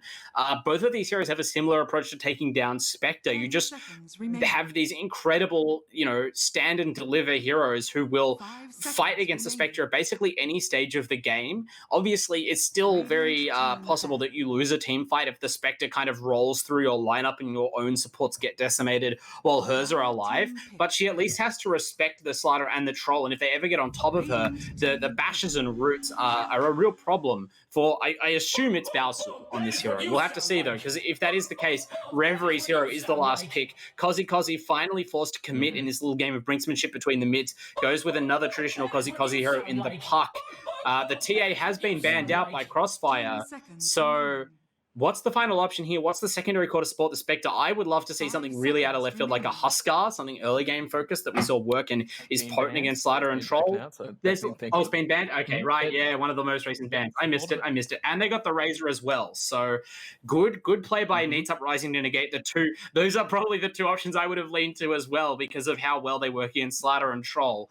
In that case, what else can they pick that like negates these run and hit you heroes? I guess something like a Death Prophet that's tanky and provides like consistent damage output that can anchor the team in a slightly different way. Yeah. They have plenty of saves to protect her, and it does play into they've got a little Fatal Bonds combo coming together despite the Spectre focus of the draft. Like Bonds plus Mortimer's Kisses is great. Amplifying it, spreading the damage around from the Tusk Punch has got to be good as well. But I feel like they want one more big AoE to really make the best use of that Warlock.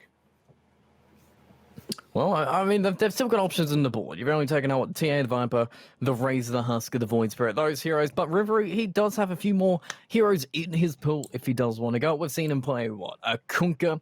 We've seen him play Alina, a Storm Spirit before as well, if we really want to go down that avenue.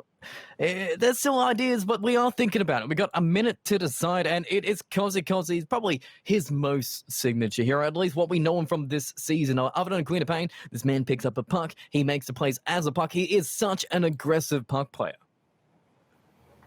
Yeah, exactly. It suits Kozi's play style. He sort of plays it very much like he would a Queen of Pain, going for kills, playing aggressively. If you can't get kills and you can't win your mid lane, just move around the map. It's not like a signal for Kozi to do what some other mids would, where you shove out the lane and then go and farm your jungle or something. It's very much a difference between him and Reverie, which is what makes this sort of this matchup of mids so interesting. Is that like Reverie, as we saw last game, is there that Crossfire will tell to kind of sit back and be their late game insurance, whereas Kozi is the tempo setter for Neats. So definitely a difference in philosophies, and Reverie going with the Kunkka, so certainly a hero who can farm up and become a late game threat, as well as yet another layer of defense for the Spectre, that Kunkka's rum, making her nearly unkillable in fights. So it does seem as though we might see a more traditional farming carry game from Baosu, and we know he's capable of that. We have seen it from time to time. Scary. It's just not. Yeah, that's true. It's just not the playstyle that Crossfire have enlisted Baosu for in their biggest wins. So is that a plus or a minus? I'm not sure. Well, what are you thinking here? We do have the lineups on paper here. If we take out the Baosu effect, which does tend to tilt things one way or the other potential and how it plays here, they have a pretty solid lineup itself. Kunkka to finish it off, and as you said, keeps the save with the rum to make Spectre save a little bit. You can even mention that up the Fatal Bonds. Cleave plus Fatal Bonds plus Boat, added damage on top, so it's looking pretty cinched, but Need Uprising, their draft isn't too bad itself. They've got the control coming out from Treant, they've got the silence coming out from Disruptor, and the damage between Slider and Troll, with some even more control coming out from Pucks. So if they take a team fight on their terms, it looks like they're going to be able to mince up Crossfire here. I'm having some trouble just at site value reading who would win the laning phase. I think if Neats, their win condition is early BKBs. If they can get those out, the one thing that I can see being a problem for them is that their melee cores just get controlled by this disable combo with the Kunkka and the Warlock and the Tusk. It's very capable that the Slider and Troll have a sad time if they can't, avoid this first round of stuns. If they do have that magic immunity, there is the possibility for the Neats to just roll over the Dire lineup. But I almost still want to factor in that the way that game one ended was so shocking to me, and I feel as though the Neats may not be completely comfortable. They've obviously, haven't let that affect their draft. It's really solid, but I can't count that out, and there's strong laning heroes on Crossfire as well. This Snapfire was a dynamo in the early game, in game one, so if Andros is able to pull off a similar performance with that, I feel as though the Neats are going to lose their best chance at winning this game. And actually, we're going to put a little bit of a twist on our drafting style, because Xavier, he's not playing Snapfire. He's playing the Tusk, the core position 3 Tusk for Crossfire here. I like this much better, I'll be honest. I'm not saying that I don't like core Snapfire or support Tusk is bad or anything of that sort. When you compare what these heroes bring, the biggest thing you're looking for out of Andros is the Mortimer's Kisses. That team fighting spell to lob in on top of a Troll or a Slider who's trying to stand there and line up bashes with consecutive attacks. Spag, Tangling normally treats such a strong one, but Spag speed is really stupid. It does so much damage. Yeah, I was about to say, the little shrapnel. The little shredder completely shredded up Spag and just destroyed him with a tag team. That is one hell of a combination, and I wasn't even thinking about it. I was like, oh, okay, so Xavier's just going to be farming, going to Tusk, and Snapfire's going to be shooting you back, but there's strategy behind it. The buffs are coming into the patch, and it is looking pretty powerful here, but bottom line, it may not be the completely powerful lineup between Crossfire, between Spectre and Warlock. There's a whole bunch of reads in the rune, and going to be yours as Fury slips on in to steal it. Spectre takes a little bit of damage to the back, but the rune is going to be yours again. So 2 runes for you to even up. Fury's going to be a little bit careful himself, because I think if you try and trade with Tobes, he's just going to regen right on through it. But it's all good. Back keeps it a little bit even. So good start for both these teams going into game 2. And this is a very important game for Crossfire. If they win this game, these guys make it through to the grand finals here. Of course, Needs Up Rising, this would be a disaster for them after looking very solid the whole season. Like you said, they really only dropped a match when they had, their players out of position or against Oracle. And so for Crossfire to just kind of overwhelm them in such a fashion would be no doubt disappointing for Fury and the boys. But you can't doubt them after game 1. It really is Needs who suddenly have something to prove. And I'm very excited to see this Baosu Spectre. He is going to be farming quite a bit. He's got a few Wraith Bands in his shopping list, so he'll be picking up items just to make sure he can get that late game security. But he does have some heroes that can make some plays, even if it is a position 3 task. Working with a Sapphire, these guys can make rotations to any lanes that they want. They can make a whole bunch of tempo, and Spag can't really do much if he doesn't exactly have any trees to hide in. So Riz, going to turn it back the other way. The tag team coming in. Spag has to move on back, and now he has to go all the way back to find his trees. So Crossfire, they're already setting up for what Spag wants to do in this lane here. Yeah, this is standard practice for people who are, organized and ready to fight the menace of Treant. And as a Treant player, as much as it hurts my soul, I'm glad that they're respecting the hero. He's an incredibly potent laner, but with the buffs, like this Tusk Snapfire combo was already quite good just with how the heroes interplay. Now that Little Shredder is an armor-destroying spell, like we saw how fast that combo obliterated a very tanky Treant hero, and I think that Neats maybe have to very quickly rethink their approach to this lane. But if you can't commit all in and you can't lurk in the trees next to the lane, that really only leaves, what we're seeing now out of the tree, the sort of stacking and pulling game, which is not what you picked this hero for. So already an early win to Crossfire just from their draft. But for the most part, actually, Cozzy is very careful in this mid lane. He's literally got 0 HP. He's just hanging. He's good. He's going to stay alive. It's all sweet. But last hits, they're looking pretty fine itself. Maybe we're going to get a little bit of domination here, but Teckle's trying to take advantage here. We've got a Shadow Ward to keep Spectre in the lane, trying to actually get the Fatal Bonds damage, going back to make it a little bit of an even trade here, but one hero's regen and the other one, he's going to bring out his own regen himself. So Teckle going to be careful about how he does trade with the walk in this lane, because Tobes, he kind of wants you to commit your HP onto the Spectre, because that's kind of his job there. Just sit there, heal the Spectre back on up, and every single trade is unfavorable for you. Exactly, and we see Fury's already burned through the mana pool on the Disruptor. I mean, the hero is very notable for its nuke damage in early levels, even after it's, been nerfed a couple of times in Dota's history. Clearly trying to pressure on Baosu there, but as Baosu tangles with Tech Core directly. Trying. It doesn't seem like kill potential between them. Fury can't do much if he doesn't have Bash was charged. To cast any kind of thunder strikes, but yeah, Bash charge not going to be committed. It's all good. Very passive, actually quite passive lanes between them. It is very aggressive in the mid lane. River is constantly trying to get on Kozzy, but Kozzy is playing it by the wire.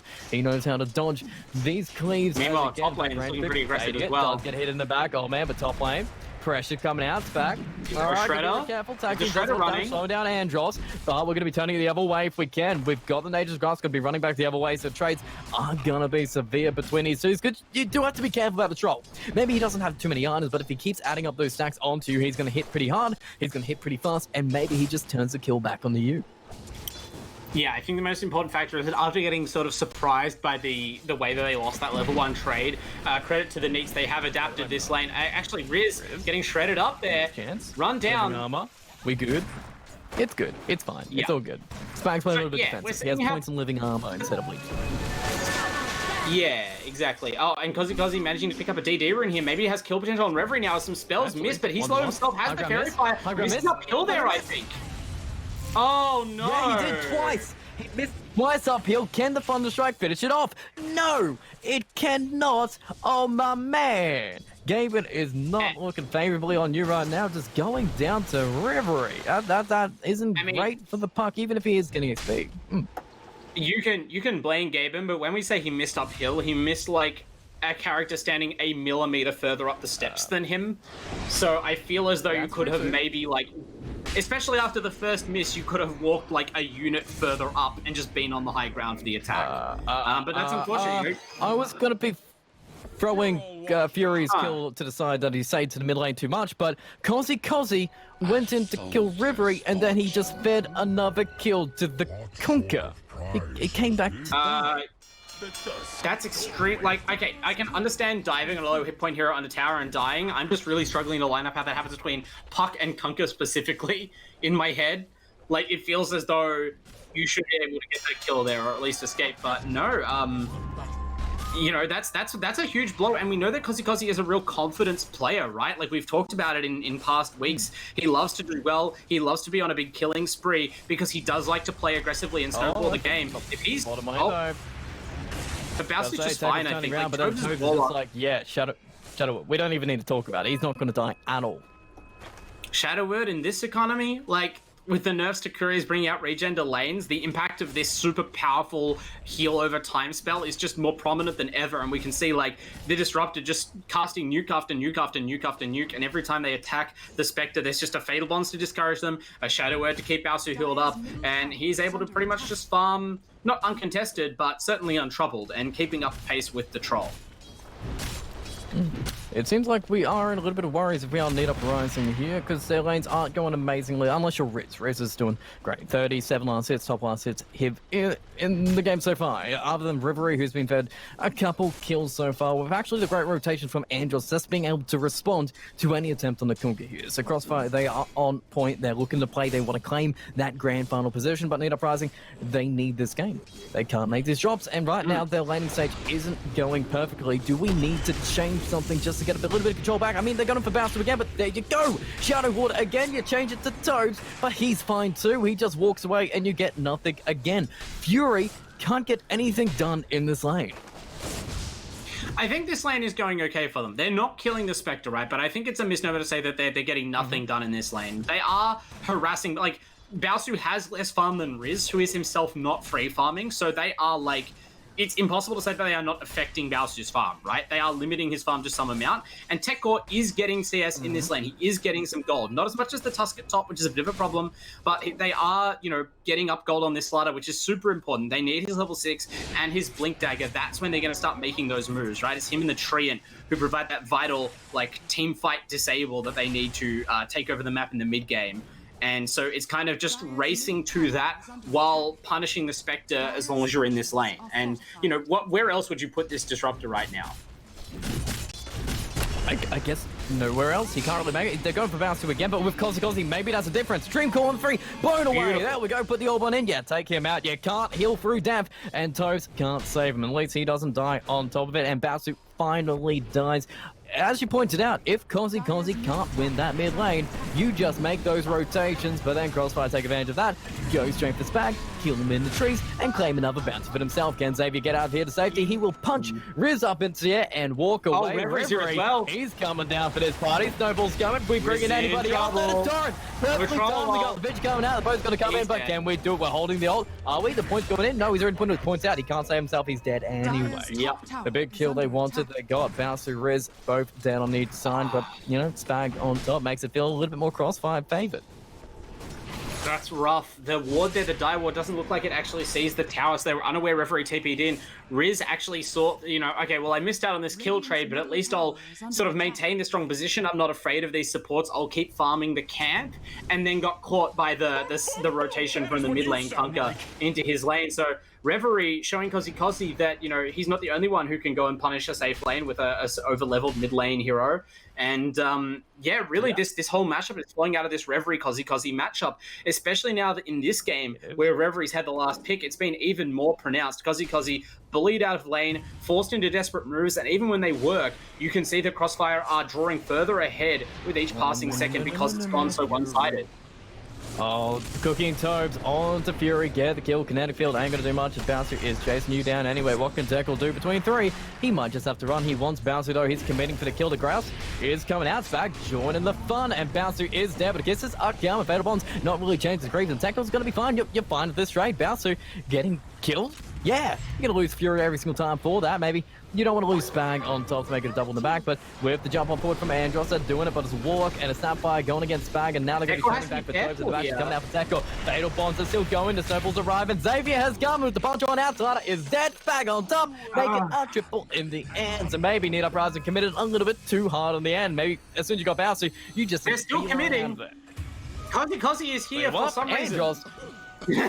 Fury's back, Comes in, turns it back. Okay, I love it. These are good. Good to Well, answer. they got Like, the thing is, they're not resting on these kills. They're responding to these fights constantly. It's really good to see that Kozzy is actually making up for it.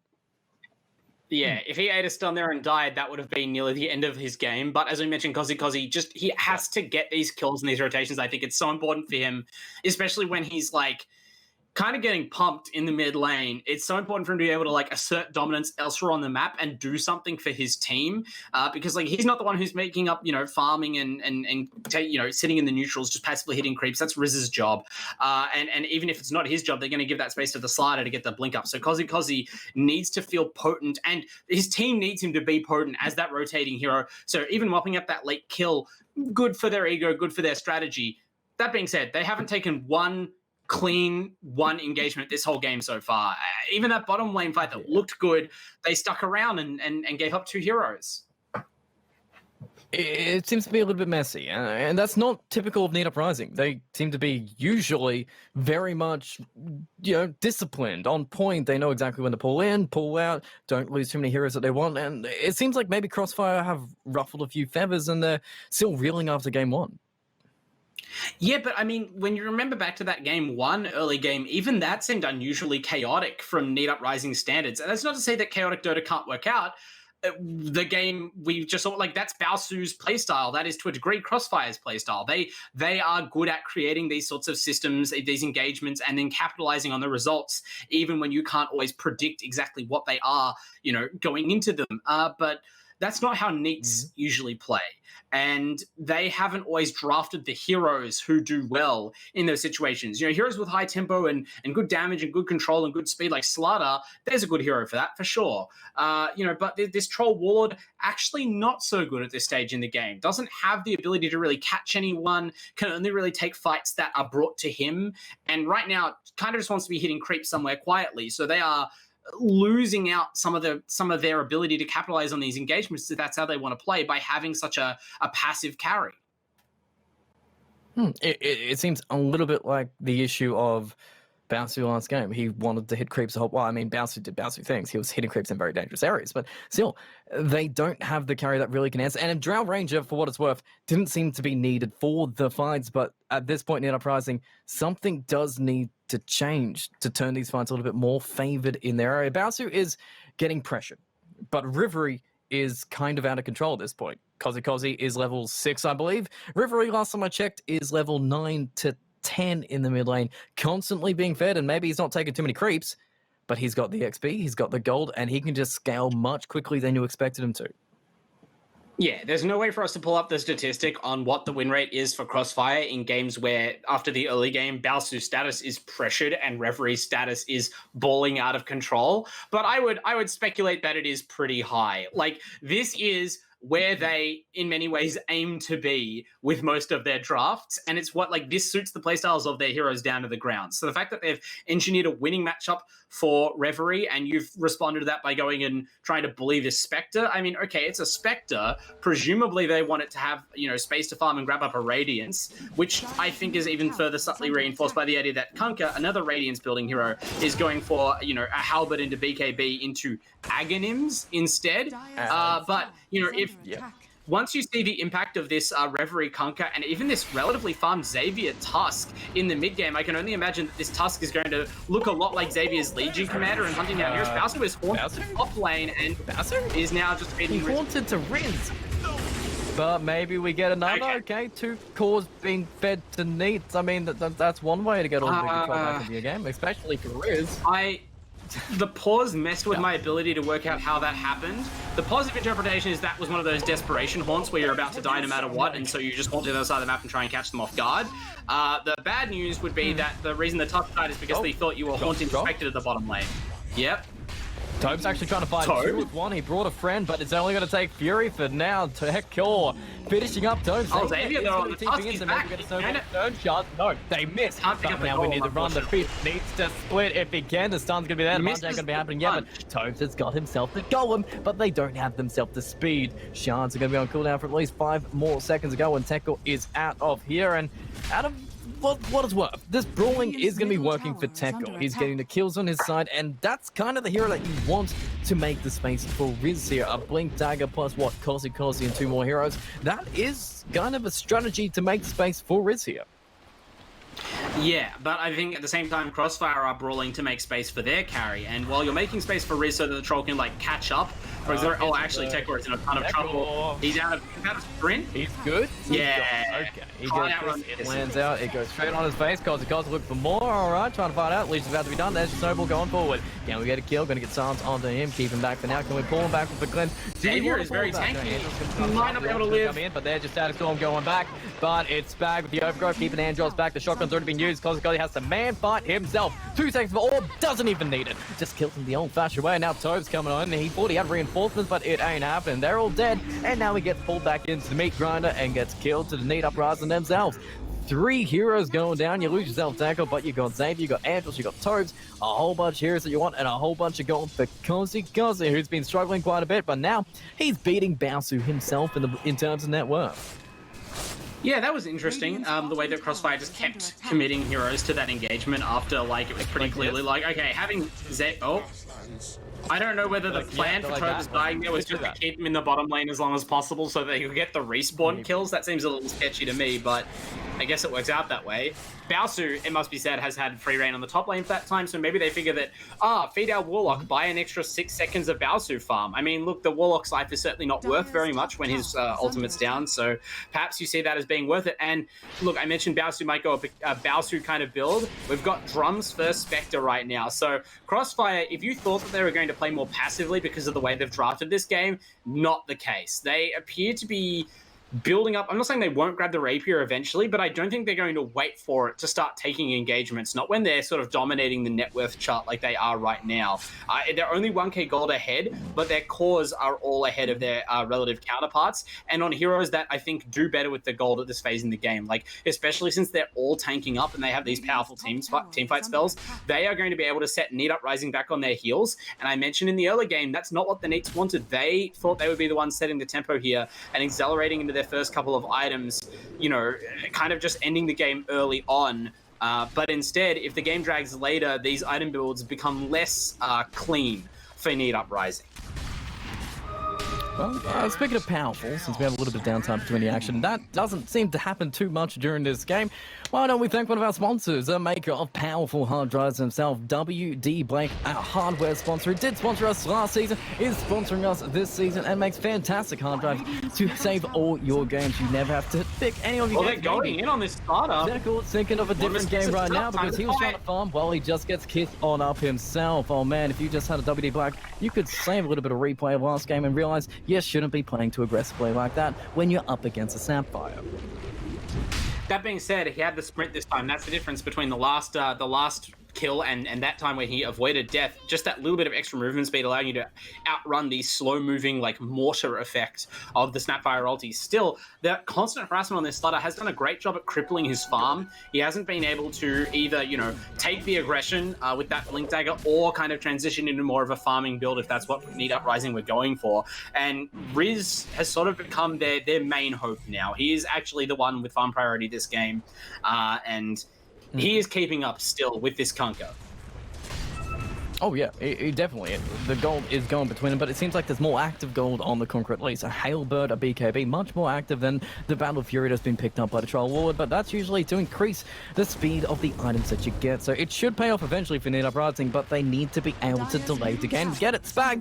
Doing exactly that, pushing in the top wave, forcing in Baosu to respond, but the bottom lane, Crossfire just taking a response to go straight for your tier 1s, and maybe Spag will make it annoying with a little bit of living armor, but between both this little shredder of the Sapphire, a little bit damage from Rivery and Xavier himself, they should be able to get Sal pretty much clean unless Kosi can find himself an initiation. The blink, the TPs are coming. All the heroes still putting in. Rivery's going to be stuck in the ult. It's dropped again. It finds tackle. Thermal coming back, but they're only going to Dream Call onto the back lines. It's only got 1 and a goal, and actually Baosu is fine. He's split between it, but the ultimate's gone. It's focusing on the back to the damages between them. Xavier in the back, Snowball actually split his team between them, and with a shotgun, they can't even save it. Baosu is dead. Riz is fine. Absolutely survived. Kosi chasing down more, and now Need Uprising are taking a fantastic fight. The kisses are coming again, but then finds him in it. Kinetic field's going to be there. They need to be able to bash it. It won't be able to bash the Sapphire yet, but going to be bashing up this Warlock again. He's going to get cookied back to safety, trying to get Fury in the air, but the two supports against all these heroes. It's just taking more kills on the back.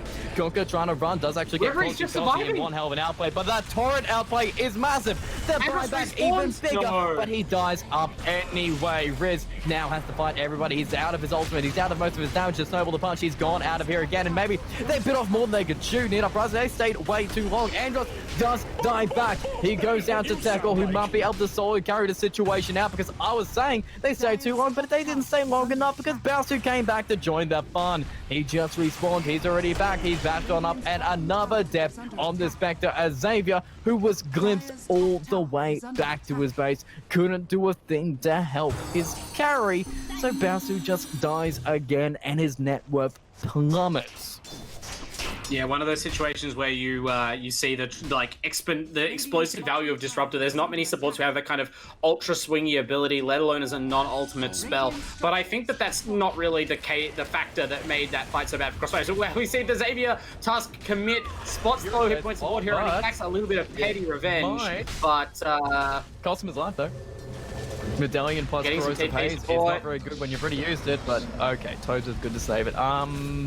Guys, okay, you can try this. He's just going to turn a bash. It's a little bit scary. Upheaval's going to make it a little bit annoying, but he should be absolutely fine to run unless Andros comes in. The shards are going. They're going for more fights. Crossfighters would keep him out. That's when you just swim and run. You squirm all the way back to safety, and Tackle will not die.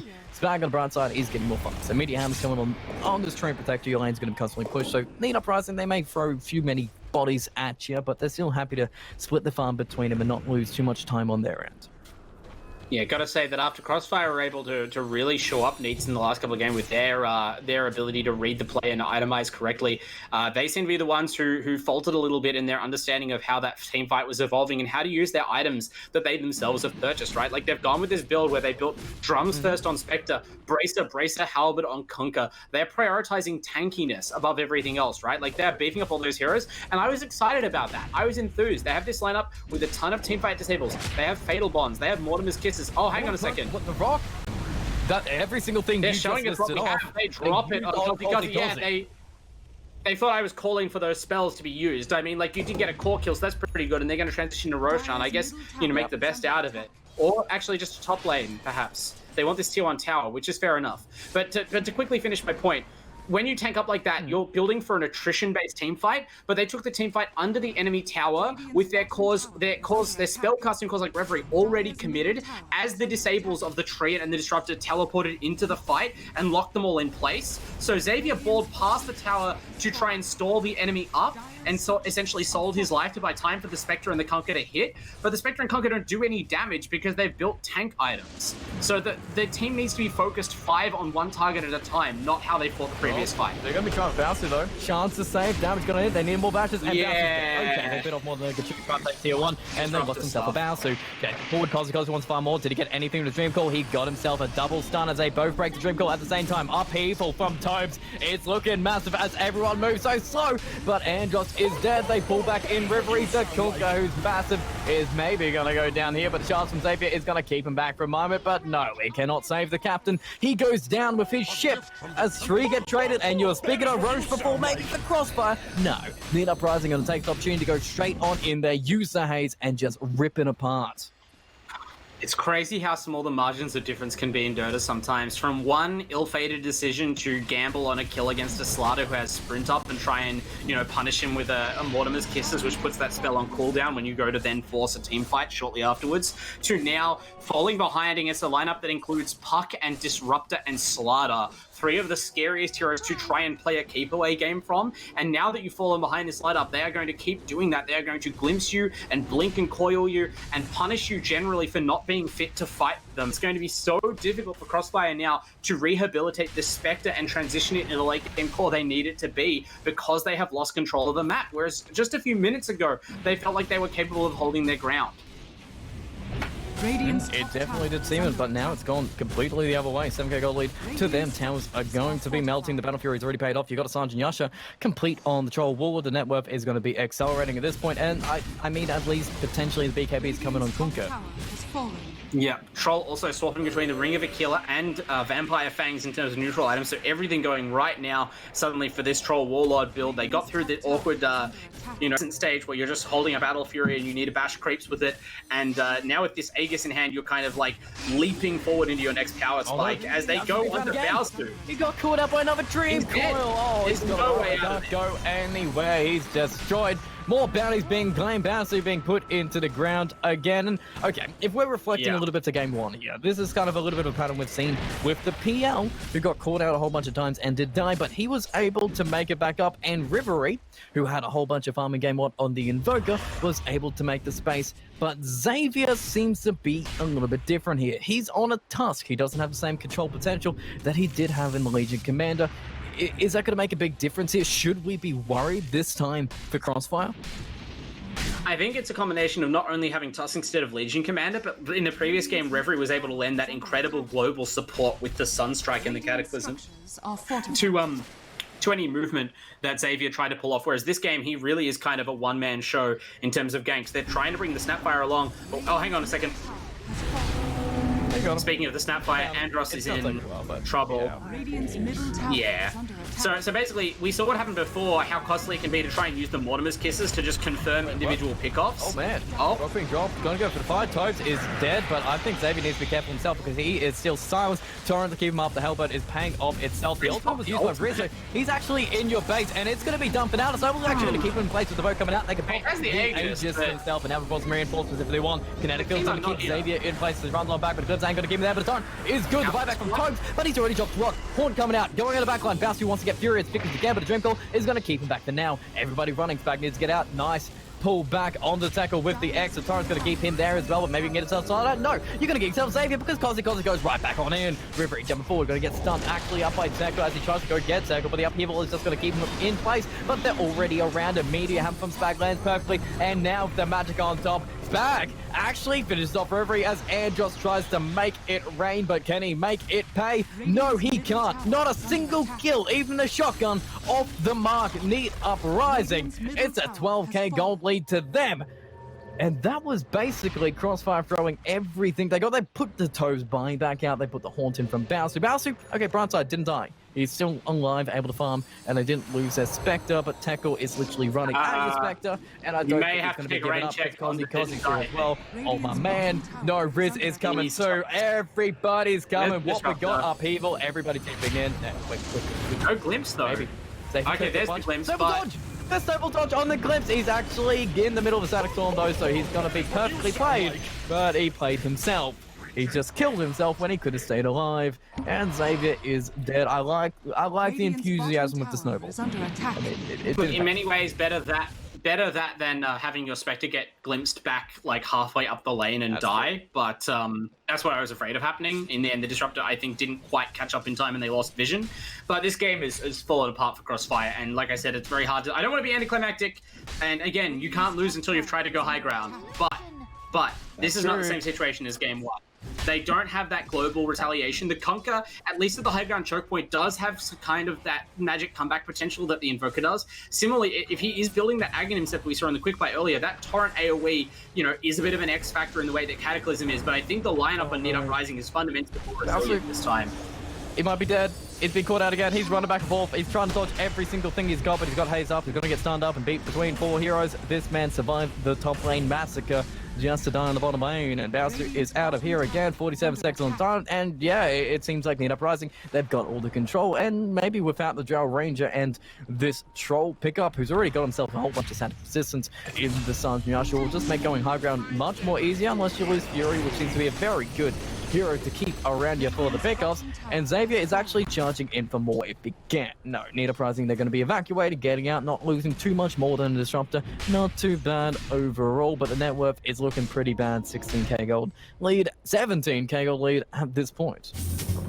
Yeah, the only thing keeping Neat Uprising out of the Radiant base at this point is the bitter memories of game one, and then their subsequent need to make sure this Troll is super farmed up as they, try and make him survivable enough to tank the barrage of Conquer spells, to tank, you know, a potential Tusk initiation, right? Or, you know, and I'm sure that will involve waiting for the next Aegis, because there's just a point where, like, you can't expect to survive. They need him to be able to do what he did before, where he just barrels up the high ground and tanks a death, forcing some spell usage, because you don't want to group up and get Fatal Bonds comboed. That's how you lose the whole team.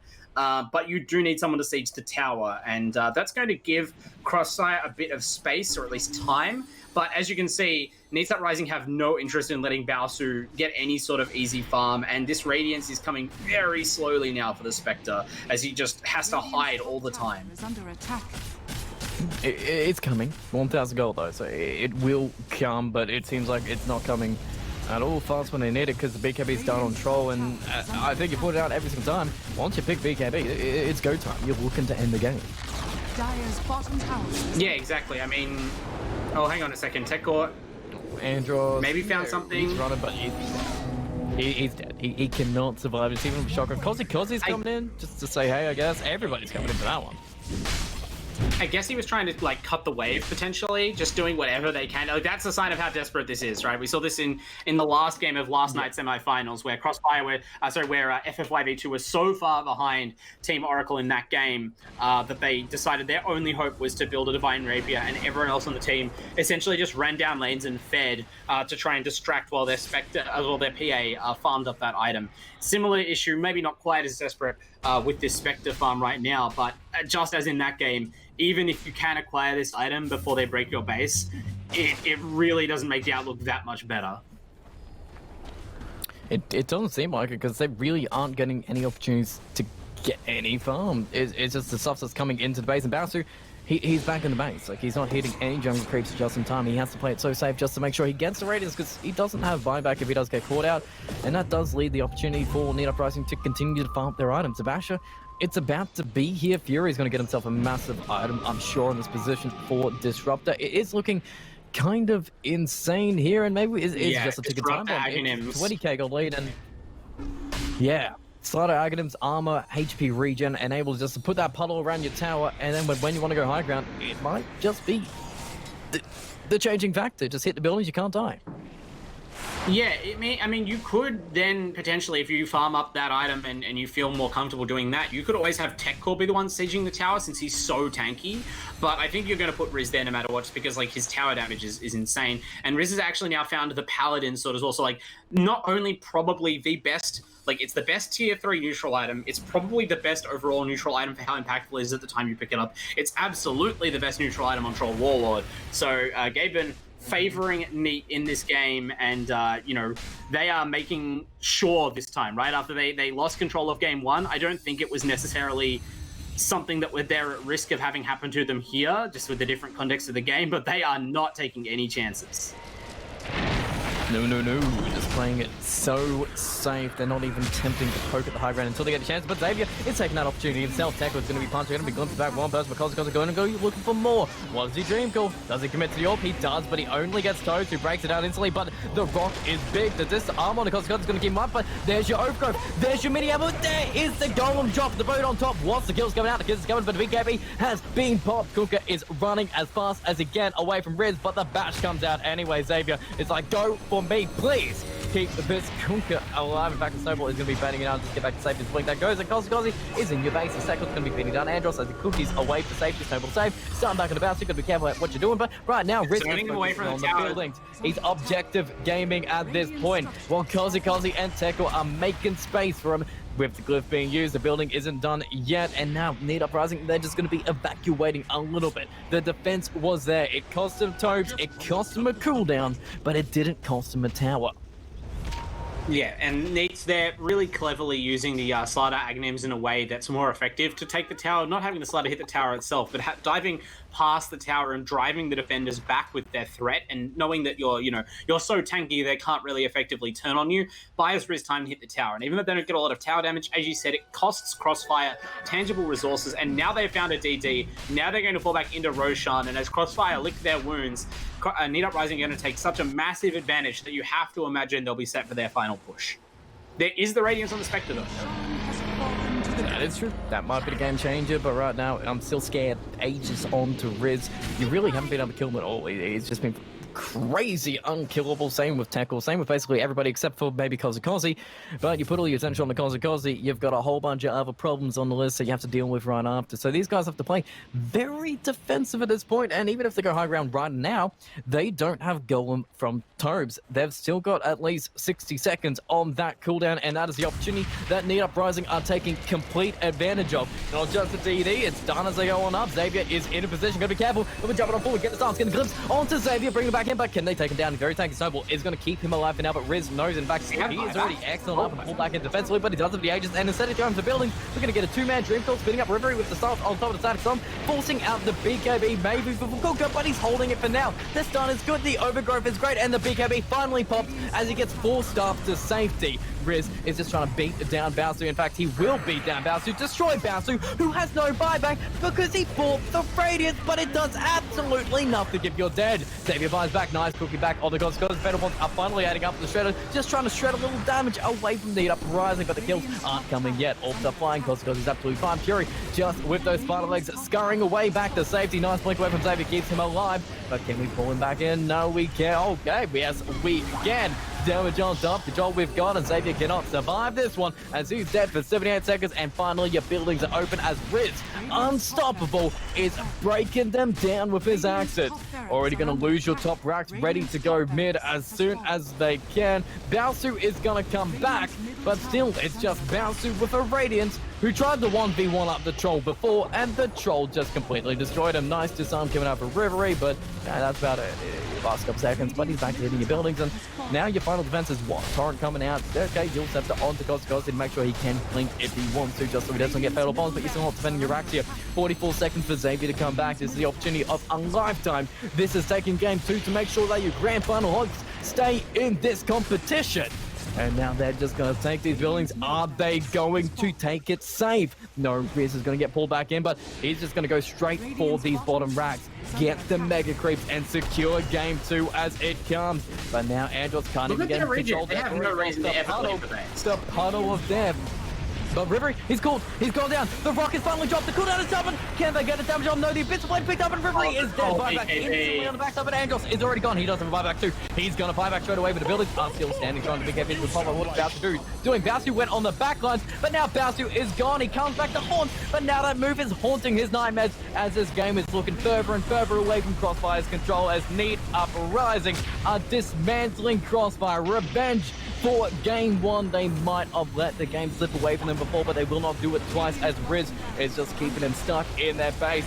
Feeling strong with the Aegis as he keeps them trapped in their base while they take away these racks. Can you even kill the man? He's level 24. The Abyssal Blade just going to find Cook. In fact, he's taking pound shots. Mountain one not want to take pound shots, but doesn't matter. They're going to be sharing it as a team, and maybe they're going to be sharing it in the victory as GG is called, and game 2 goes to Need Uprising.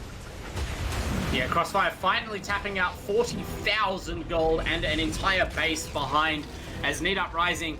I mean, we mentioned they're a mentally strong team after game 1, and I thought they might be challenged because, you know, game 1 was already a bit of a slip from them, but they shore it right back up. Yep. They go back to their guns, another great draft, and this time it's Crossfire who seem to stumble and look a little bit outside their comfort zone with the strategy that they picked, and that's what cost them in the end. It did seem to bounce. So he may have been used to dying a whole bunch, but those deaths cost him. He didn't have any impact in that game. The Radiance was so slow, and once he picked it up, the game was done. Yeah, but I don't know if I would necessarily blame Baosu. Think about Reverie, right? Game 1, Reverie had a much harder time. It was a much more hostile environment. He had less gold, and yet he was able to do more on that Invoker. This time, dominated the mid lane as the Kunkka, smashed Kozi's Park, rotated to the side lanes, looked terrific, bought that Halberd, and then did nothing for like the rest of the game and almost didn't increase in gold. Like, what happened? I'm not saying it was necessarily his fault as a player, but if it wasn't his fault as a player, this was your final pick, the ultimate last pick of the draft, and it was arguably your least impactful hero in terms of like bang for buck. So I feel like there's a lot of questions that Crossfire have to ask themselves. They have to consider whether they really approached that game in a way that suited their heroes, or whether they drafted heroes that suit their play style, because they only have one shot to make it good now. About to say, this is where it comes down to exactly what we want to see in the semi-final. Best of 3 semi-finals. Whoever takes out the next game is the grand finalist. coming up against Oracle AU. The stakes have literally never been higher here at LPL. That's some kind of prize. Folks, do not go anywhere.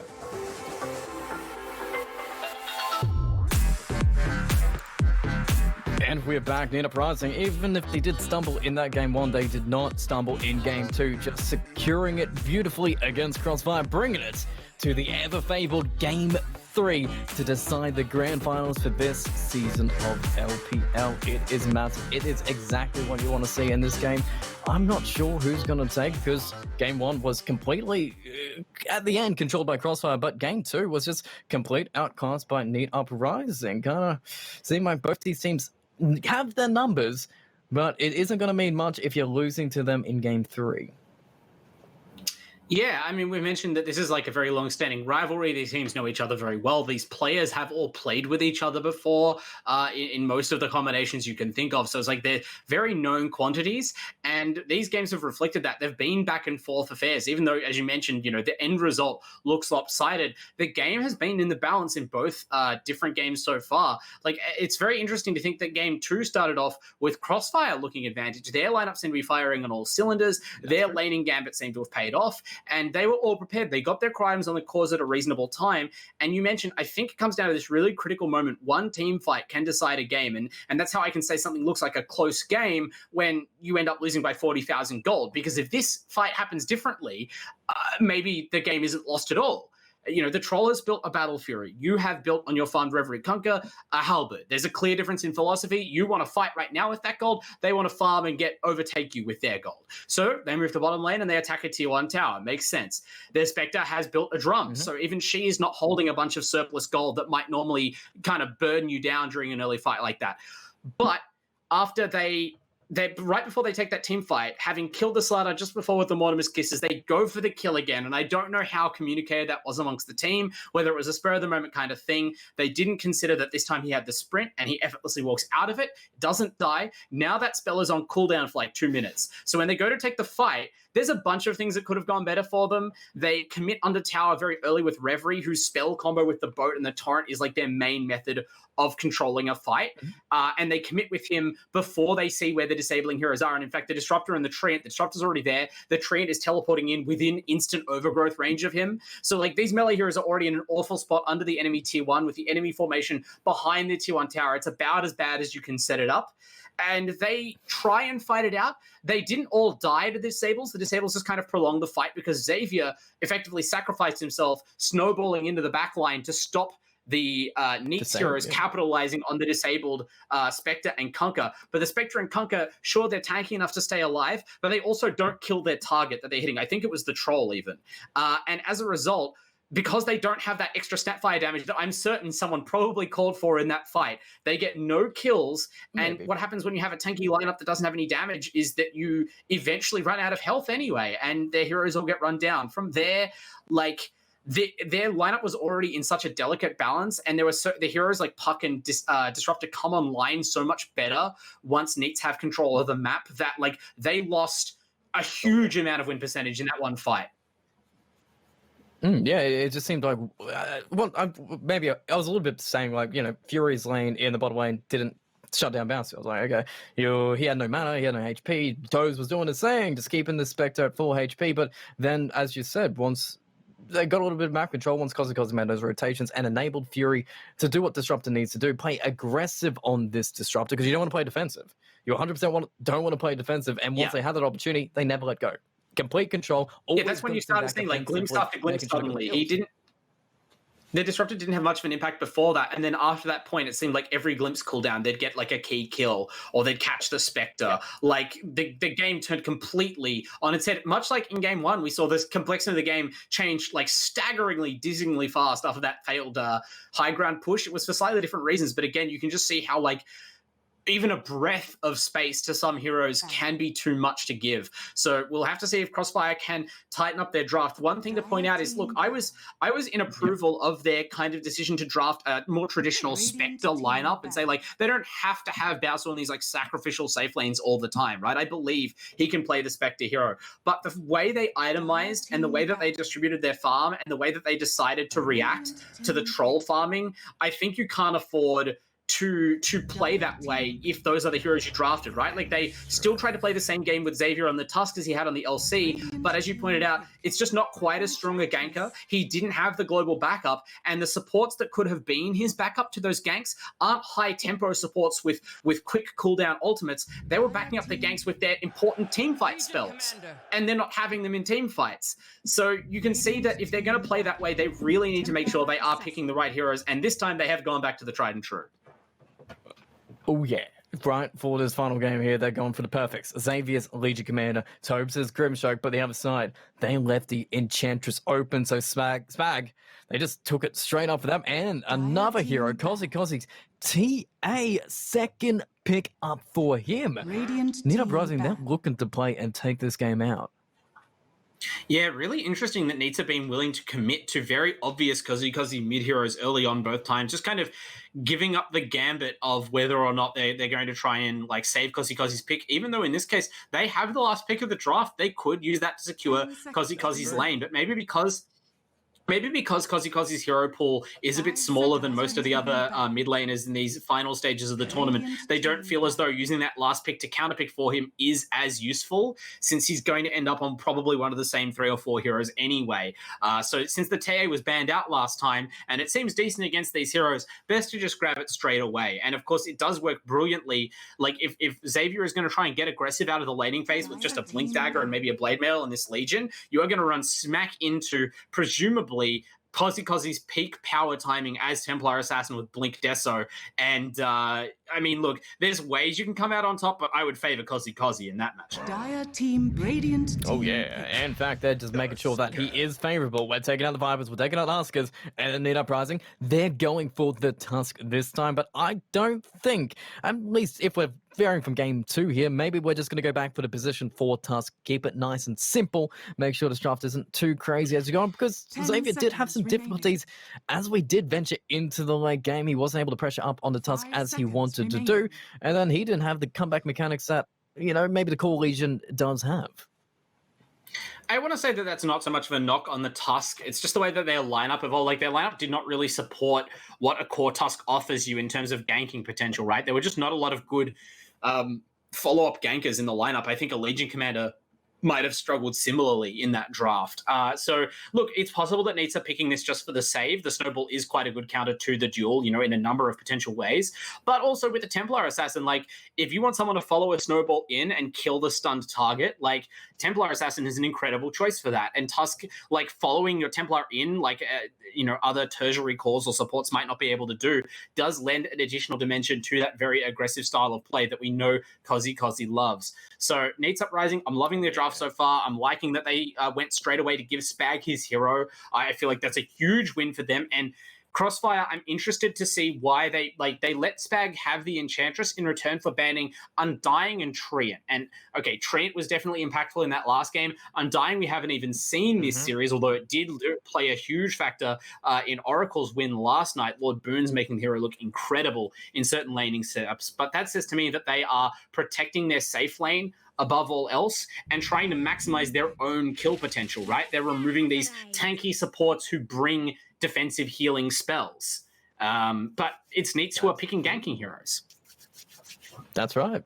Crossfire, though, they're picking up as a little bit different here. The Dark Willow getting picked up third. I mean, you got double Curse Crown, you got some setup for the Legion Commander, maybe a bit of damage to finish off the duels here, but where does Dark Willow really just situate for you here? Is it an answer to Need Uprising, or is it to enable Crossfire? Look, I'm a little bit negative on Dark Willow. Last night, we saw that hero that effectively lost FFY V2, their critical game 1 against Oracle. It was a third pick Willow, same as it is here, where it was picked revealing the secondary support early in the draft. And Willow does bring some very unique tools to a draft, but it's just the things that she's a very greedy support in my eyes, and the things that she adds to a team don't tick any of the like fundamental boxes that you expect normally out of a support in a draft. Her stuns are not what you'd call reliable initiating or controlling stuns. They are delayed or stuns that can miss. Her damage and control from her ultimate are both nice, but again, things that kind of take work to set up. Like everything that she brings is kind of unique and tertiary. And the one thing that I see being an attractive factor here is that you have a Legion commander to hold heroes in place. So Dark Willow's low cooldown ultimate, a much better choice to complement your ganking Xavier hero. And also, it's a natural counter to Enchantress. Her tankiness, her ability to shrug off physical attacks, useless against Bedlam. And the Terrorize does a good job of like controlling her and her army at low cost during late game fights at a great range. So kind of a direct counterpick to me. Okay, so it does have utility in this draft. It's not as maybe weak. This is a better Dark Willow draft than the one I described. Yeah. Okay, that's what we want to see here, especially going to the grand finals here. But then the Uprising, they're going back to their own comfortable picks here. But I think one of these heroes has to be a core, if I'm not mistaken. Vengeful Spirit, the fourth pickup for Neat. Yeah, it seems likely that this would be a core Vengeful, but we could see Tech Core playing a core Tusk. It just doesn't necessarily seem like a Tech Core hero to me. I don't know about you, but it doesn't feel like the kind of thing he plays. Bowser getting the Phantom Lancer, that's a great choice when you have a Dark Willow in play, because one thing that Crossfire don't get from this support duo, they don't get a save. They don't even get like a kind of hard, fast stun that you can use to peel an aggressive hero off of your carry. So picking a hero like Phantom Lancer, who kind of tanks up and is naturally hard to isolate and kill in fights, is a really smart idea. It means that, again, Bowser is going to be able to play that bend, not break playstyle we saw work in game one, and Xavier is going to be the active hero on the map again. And this time it'll be up to Neats to just not lose to that. Because, again, they can see it coming a mile off. They know what these heroes are going to do. Yep. Yeah, it is kind of a replay of game one to an extent. Maybe we don't have a Snapfire, but we just have a Dark Willow in its place, which is sort of similar in function in some respects. But we're banning particularly offline heroes. We're taking out the Timbersaw away from our draft. So they're thinking at Enterprising, they're picking up a core Vengeful Spirit here. But do you like the matchup between the Venge and the PL? Is a quicker tempo of the Venge that outtimes the PL enough?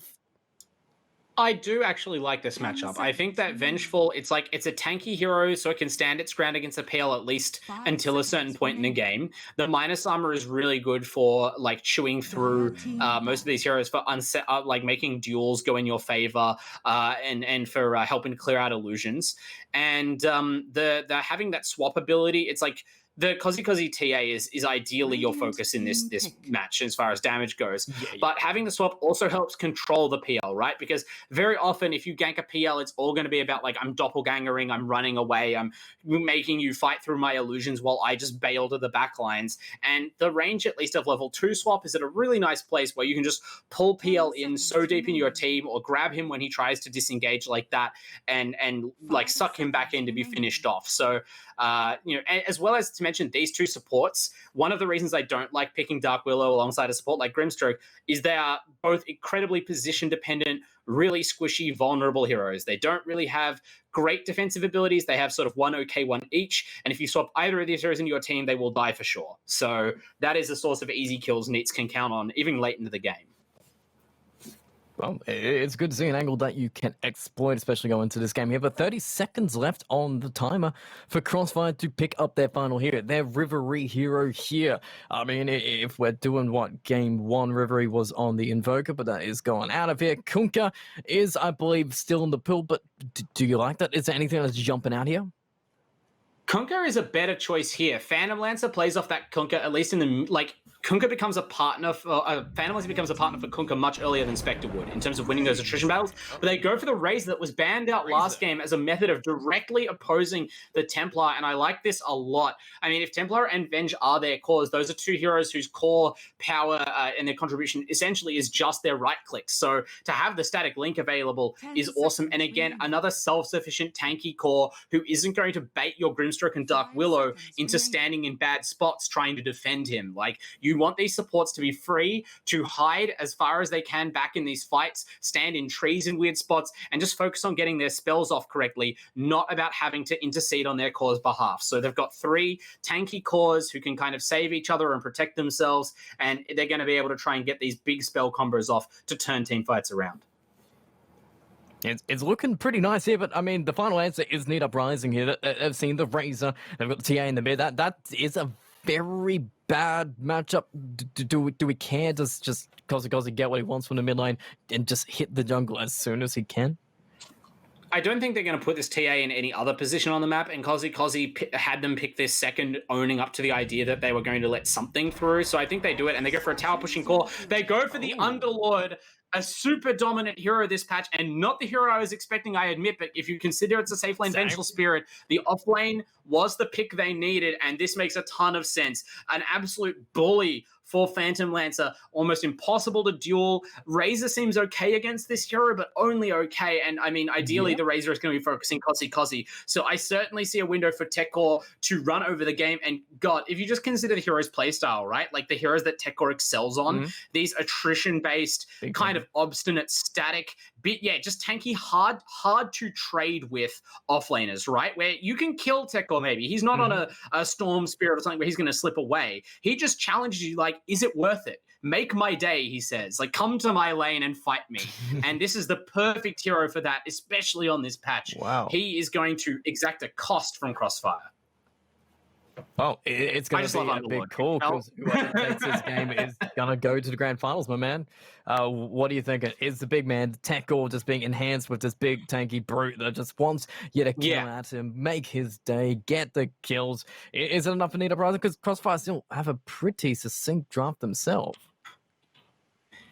Yeah, I mean, Crossfire's draft, I can see how they play it out, but their team fighting, the way they win team fights is tough to execute. They basically have to drag the Neat Rising team apart, like make this as chaotic and scattered a fight as possible, right? Because imagine all of these heroes do a great job of just using their low cooldown spells and kiting heroes around and wearing them down, right? But if Neat Uprising ever just like catch you in a fight, their burst ability, it's much easier to just catch someone, stun them, and two-shot them with the Templar Assassin than it is to like carefully tease a team fight out and finish heroes off one at a time without giving up kills. And so, you know, between these two teams who are evenly matched, they have to go with the easier to execute draft, the one that incorporates some of the highest win rate heroes on the patch, and that's Need Uprising. Okay, they are big words, but then again, this is a big game. As we said before, the winner of this game will move on into face Oracle AU in the grand finals next week. So this game is important to play. No mistakes. Needs to be perfect. Needs to make sure that you don't throw these games away in your hand as you go to the high ground. It needs to be perfection between them, but these teams are known for their perfection right now. Crossfire and Need Uprising, dominant titans of the LPL Pro Seed. You want to see these teams play together, and this is the best of 3 series that I was really looking forward to in the semifinals. In fact, they're just going to be bringing in Game 3 right away. 4-man march onto Bowser, forcing him to doppelgang level 1. Riz still running. He tries to bait him out the illusion, but nobody takes it. Charging him behind his tower. You don't get any kills, but I guess you force a point that Baosu didn't want to place. Seconds to battle. Is there a chance that Crossfire pull some sort of aggressive lane with their Legion? They're going to do an aggressive tri-lane maybe? Because I could see an argument for just sending the Underlord to go and fight Xavier, right? And maybe having a kill lane against the PL is going to be a better way to shut him down than letting the Underlord try to wear him down with Rain of Fire. I'm not certain. Well, I guess we'll find out because Bowser's doing Bowser things. Like, he got a crest in the bottom TechCore is on the top side of the map. To steal your rune. Oh yeah, TechCore's already there. Got to get the match up. Maybe that is exactly what I want to do. But the runes are at least going to be 2 apiece, so even start. And Bowser is heading top as well. Everybody's heading top. Okay, so they've sensed, right? Because this is the Enchantress. Oh no, Bowser's teleporting back bottom. This is the Enchantress special, right? Enchantress lets you, Balsu's the safe laner, but the Enchantress lets you sort of have the benefits of an aggressive tri-lane without being so committed where you're like splitting resources 3 ways and you're relying on winning the lane super hard, because she's going to be ducking in and out of the jungle, just being there when you want to take kills. So this is going to create huge pressure on Balsu in the safe lane. Meanwhile, sure, Xavier is going to do okay at the top lane. They respect him. They know that he's going to be fine in almost any lane, but the Underlord is going to have an equally good time and be equally impactful coming out of that lane. So I really like this setup for Crossfire. Will fall like It seems perfectly to do what they want, but the trial lane's going to be answered with the trial lanes. All the action is going to be right down here. But we do have Wave of Terror, we do have Stun, we got Damage Amp with the tag team. So it seems like there's a whole much more that Needs Uprising can actually do with their lineup if they want. But actually, Andros, he's going to be careful. He's between him. The Brown Mace is safe. No, we're just going to be hitting him down a little bit more. One more right click may do it. No, Fairy Fire saves the day. So no first blood being given up yet. These first bloods are going to be crucial.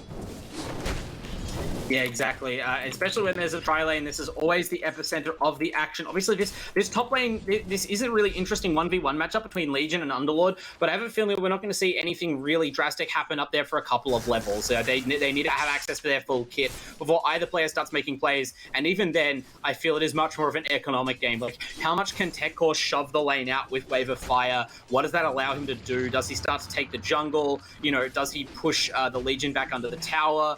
You know, what happens there? In the meantime, this tri lane is going to be all about kills from like level 2, which is coming up. Oh yeah. Well, I mean, oh maybe yeah. Level 2 is almost going to be here. Bounce is going to be a little bit careful as he gets moved upon, but Inkswell is going to be careful when he gets stunned in the back. Bounce is very low. Brown Maze is going to get between two, but he has to put protection on somebody, and it's going to be Spag who verifies himself, and now he's running back to safety. And just going to be careful as Fury is just going to be beating him back, and everybody is fine. We brought our regen for ourselves, so it is going to hype that HP right back on up and keep on marching forward. Mid lane though, actually isn't too bad. Kozik's 9-1 against Razor's 10-6. Getting farm in this lane, not getting completely shut down or destroyed.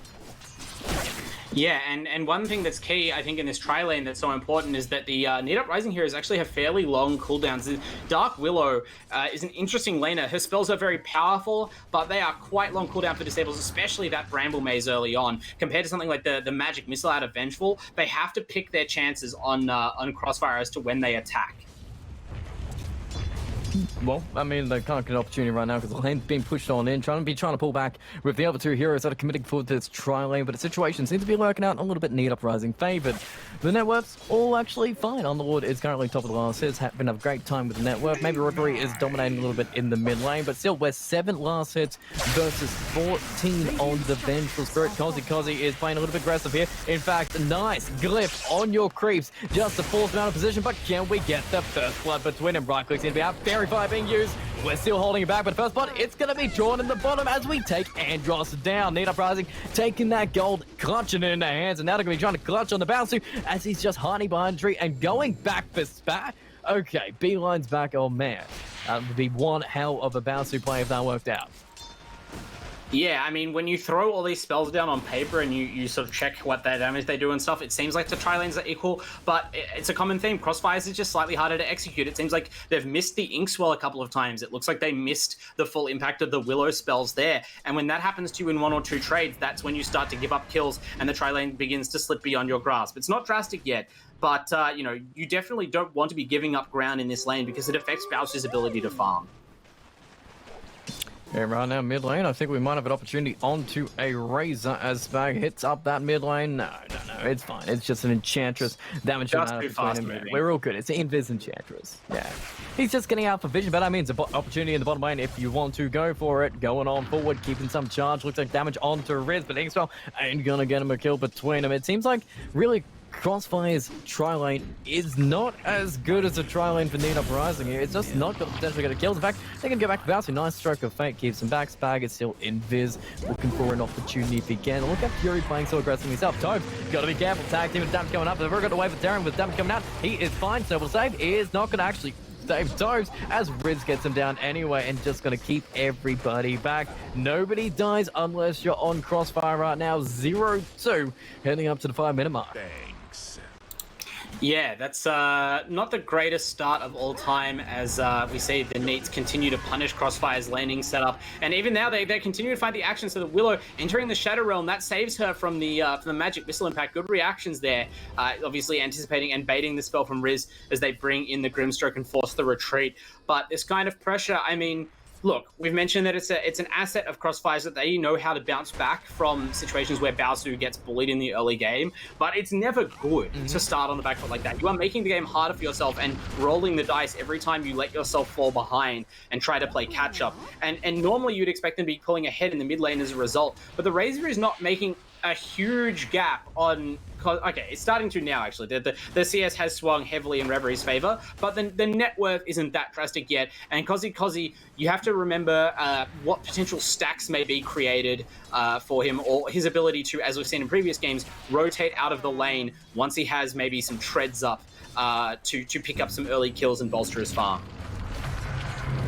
Oh, actually, bolstering farm. Maybe you put some kills on that list as Fury tries to go in. Dodge, nice. Snowball dodge in the back at times. He's going to be careful now. Fury's getting very low. Bass wants to come in for the kill, but he can't even do it. Fury's just joking. Same with Spag. They're playing with the wire, but who's going to break it? It turns out Spag's going to die first, and now you've got to be careful. Riz getting lower. Fury can't exactly help out with no mana and no HP. In fact, he's just going to be hit on up with Spirit Lance and maybe die himself. No, the net. Spag actually got himself a troll before he died, and the net to save Fury as Kozi with a DD is chasing down Rivery in the mid. The good thing about Toad's dying bottom means he can TP mid, but you got to be careful you don't refrag off Toad onto Rivery. I was really terrified that was what was going to go down. Kozi, this matchup isn't slowing him down at all. He's happy to play aggressive as soon as he gets the opportunity. This is where you know you have a good TA player. And even Bounce in the bottom lane, he's going to play safe himself as Riz is absolutely fine because there's 4 heroes in the bottom lane right now. There's a Venge, a Tusk, a Troll, and an Enchantress. Yeah. And it really is, it's so interesting to see Kozi approach these games and how they draft around him because he has that character specialist mentality. He would rather play TA, a hero he loves, into a bad matchup and try and figure out ways to deal with it than pick something he's less comfortable at. I mean, as long as it keeps working out for Neats, it's hard to argue against that strategy. It's really interesting. It truly is. Like, it's not really hard. In fact, mid lane, they want to take advantage of it. They've got Fury already set on up to try and go for him, but the tower, it seems to be where they're going to put the trouble. So the pressure isn't from Razor right now. It's from Kozi and Fury just pairing up and waiting for it to come on down. So it seems like Nita Pricing know how they want to play this draft. They have seen the Baosu PL, they predicted the Baosu PL, and they just commit to a trial lane to kind of shut it down, and everything's working out. Underlord's having a great time top, Riz is having a great time bottom, even mid lane, TA is doing absolutely fine. Maybe an opportunity on the Spag and bottom lane, but it's still just your Enchantress, and that's potentially about it. All right, he walks to the Red Maze and feeds his life away, but the important hero is absolutely fine. Yeah, we can see that this Dark Willow counter pick already having an impact. We can see how the combination of like root, the control that it brings, and its ability to do burst magical damage are specific counters to the Enchantress hero and how it intends to play and approach the game. So, you know, it's one thing to do to let the Spag Enchantress through the draft, but maybe they have figured out a solution of sorts on Crossfire. We'll have to see if it stays this effective throughout the game, of course, but I'm enthused by it. But the one thing I will say about this Nita Uprising tri-lane, it's not just about shutting down Baosu, because we know that Crossfire don't always mind that. It's about pinning his supports to this lane so that they can't devastate Kozi or tip the off lane. Well, yeah, that's true. It's just pin down tri-lane, and they just devastate the Dark Willow. That snowball dodge was beautiful. They literally pulled the small creep camp across, gave Fury the vision, and he just snowballed right on through. Didn't need to target a Dark Willow, and stopped her TP anyway. Oh, hang on. Baosu's in trouble here. Aggressively. It's not even done. We've got the Storm Harpy creep up for magic damage on top. Add in the lightning, add in the snowball as we dive behind this tower. Rivery actually dies to Kozi mid at the same time, so a solo kill mid, getting it done. Baosu dead in the bottom. Neat up, Ryzen are coming the play. Fury isn't even dead. The aggressive swap back in. Fury TP's on out, and the chances of this landing set going great for Crossfire. Oh man, it's just looking like an empty threat at this point. That mid lane kill is enigmatic. Did Kozzy have a DD? I have to wonder, like, what were the circumstances there? He has no items to really speak of. He wasn't even that low when he got the kill. So something really happened there to get Reverie punished. But huge wins. And again, Kozzy showing up in a big way after kind of being bullied out of the mid lane in the first 2 games of this match, flickering back into life to really set the pace early on and give Neats Uprising a huge start in this game.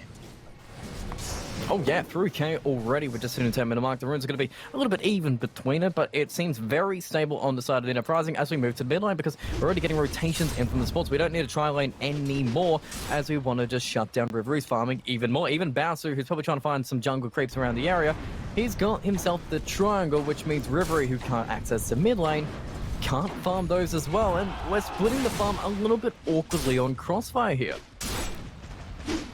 Yeah, it's interesting how they've managed to turn Crossfire's usual playstyle against them without making them change any of these hero picks up, really. He's going. Maybe to turn something in the back. We're going to get Son of Fury, but he dodged it again with the snowball, and now he gets nothing. Xavier's by himself. He's going to be slowed down with the enchantment. You've got to be very careful with how you play this. In fact, I don't think you can get to this. It's a level 9. Adding some more people in. Tobes is coming. Riz is running back. We're not actually losing a single hero here. We're forcing all the resources from Crossfire the top tier tower going down to the Underlord. Lane. Yeah, there you go. Is shoving Exactly the tower this. top lane while it attention to happens. bottom lane.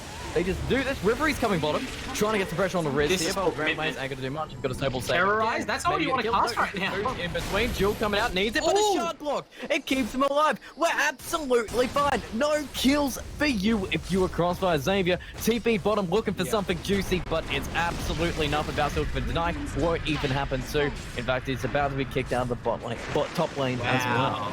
Oh, we're not even done. They're going in. Xavier, he's going to get snowballed as well. Just going to get some more damage. Nice. Put Centaur Stomp, just slowing it down for a couple seconds. He's actually got another one because the Centaur got stunned for a couple seconds, but still, no kill for you. That was your Inkswell initiation onto a potential Fury. It ain't happening. This bottom lane is becoming like a black hole of resources for Crossfire. They did teleport their Razor back to mid, so that's good. But the Pit Lord is able to just take, or the Underlord is able to take over the top lane, destroy the top tier tower. They've got Bowser up there trying to farm the lane now, which is good. They've managed to pull him out of this little sand trap, and now it's just the lower value heroes on both sides, darting back and forth in the bottom lane. But Need Uprising are very happy how they're going. They're already up to a 3k lead, and their farm is all on the cause they want it to be on. This Vengeful Spirit is the only hero coming out ahead of the bottom lane. Oh yeah, in fact, There's the back swap. Xavier. They're going to get the initiation on the Xavier. Tag team damage on top. Like Terra can't push that off, and he is dead. Just put into the grinder and killed again. Need Uprising. It seems like you just want to get out of this tri-lane situation. Sack your tier 1 down, leave it to go because they're just going for more. Andros, he's dead again. You're stunning up Spag, trying to get him back, but now Tobes is completely isolated behind his tier 1 tower. And knowing Need Uprising, they are not going to leave him there. Yeah, I mean, this is so interesting. Like I said in the draft, at the start of the draft, one of the key differences between Game 1 and Game 2 is the lack of a supporting cast for Xavier, right? We mentioned he's this amazing playmaking hero, so adept at finding ganks, and in Game 1, he had the backup of the Invoker Sunstrike as well as his supports in going for kills. This game, though, his supports have been trapped down here for the entire game, and even now Xavier has come down to join them. They can't find duels. No, they cannot. In fact, Fury is looking to get Tobes, just stays alive, holding Snowball for now. In fact, he'll go back on Xavier, and with the Troll committing, he wants it in the backside, but they just can take Xavier as well. Bedlam is coming, but there's no damage on top, and everybody just flees. And guess who's coming? Deckle's about to arrive to this, but they blow right. No, Deckle's fine. He's good to go. Everybody TP's in to a pit of malice, and now they're getting melted. Xavier is out of here. 28 seconds, and Reverie TP's in to turn his fight his way, and he's like, oh, no, man, I'm not going into that one. I'm going back to my mid lane. I'm getting right out of here as Need Uprising completely sacked this bottom lane. They get nothing on the side of Crossfire. In fact, they might even lose another hero. Andros tries to run away, but guess what? Pit of Malice keeps you down even if you can't be targeted, and with the snowball perfectly timed, gets me down. Fury doesn't even get punished for it. What the hell just happened?